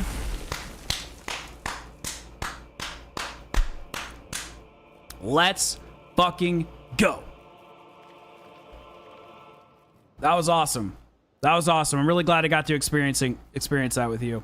I was gonna use the chopper gunner dork, but I didn't want to. I was really trying to not do it. I wanted to do it like mostly on my own.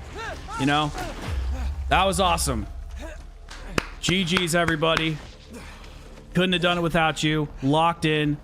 Let's watch the cutscene. Thank you, Major. Fuck you. Fair enough. We're not friends. We never will be. But we are running out of time. The ether reactors at Janus Towers must be close to melting down by now. Worse, I know what Sam really intends to do with the Sentinel artifact. She said she wants to bring back Maxis. No. Sam wants to be Maxis. To reconstitute and inhabit her body. She would have full control of the Dark Ether. Godlike power. She can still be stopped, but our window isn't long. So what's it going to be? I trusted you once. And Godlike never power. let me. I don't trust you at all. You're a machine. Wearing Max's face. I'd die before I let that happen.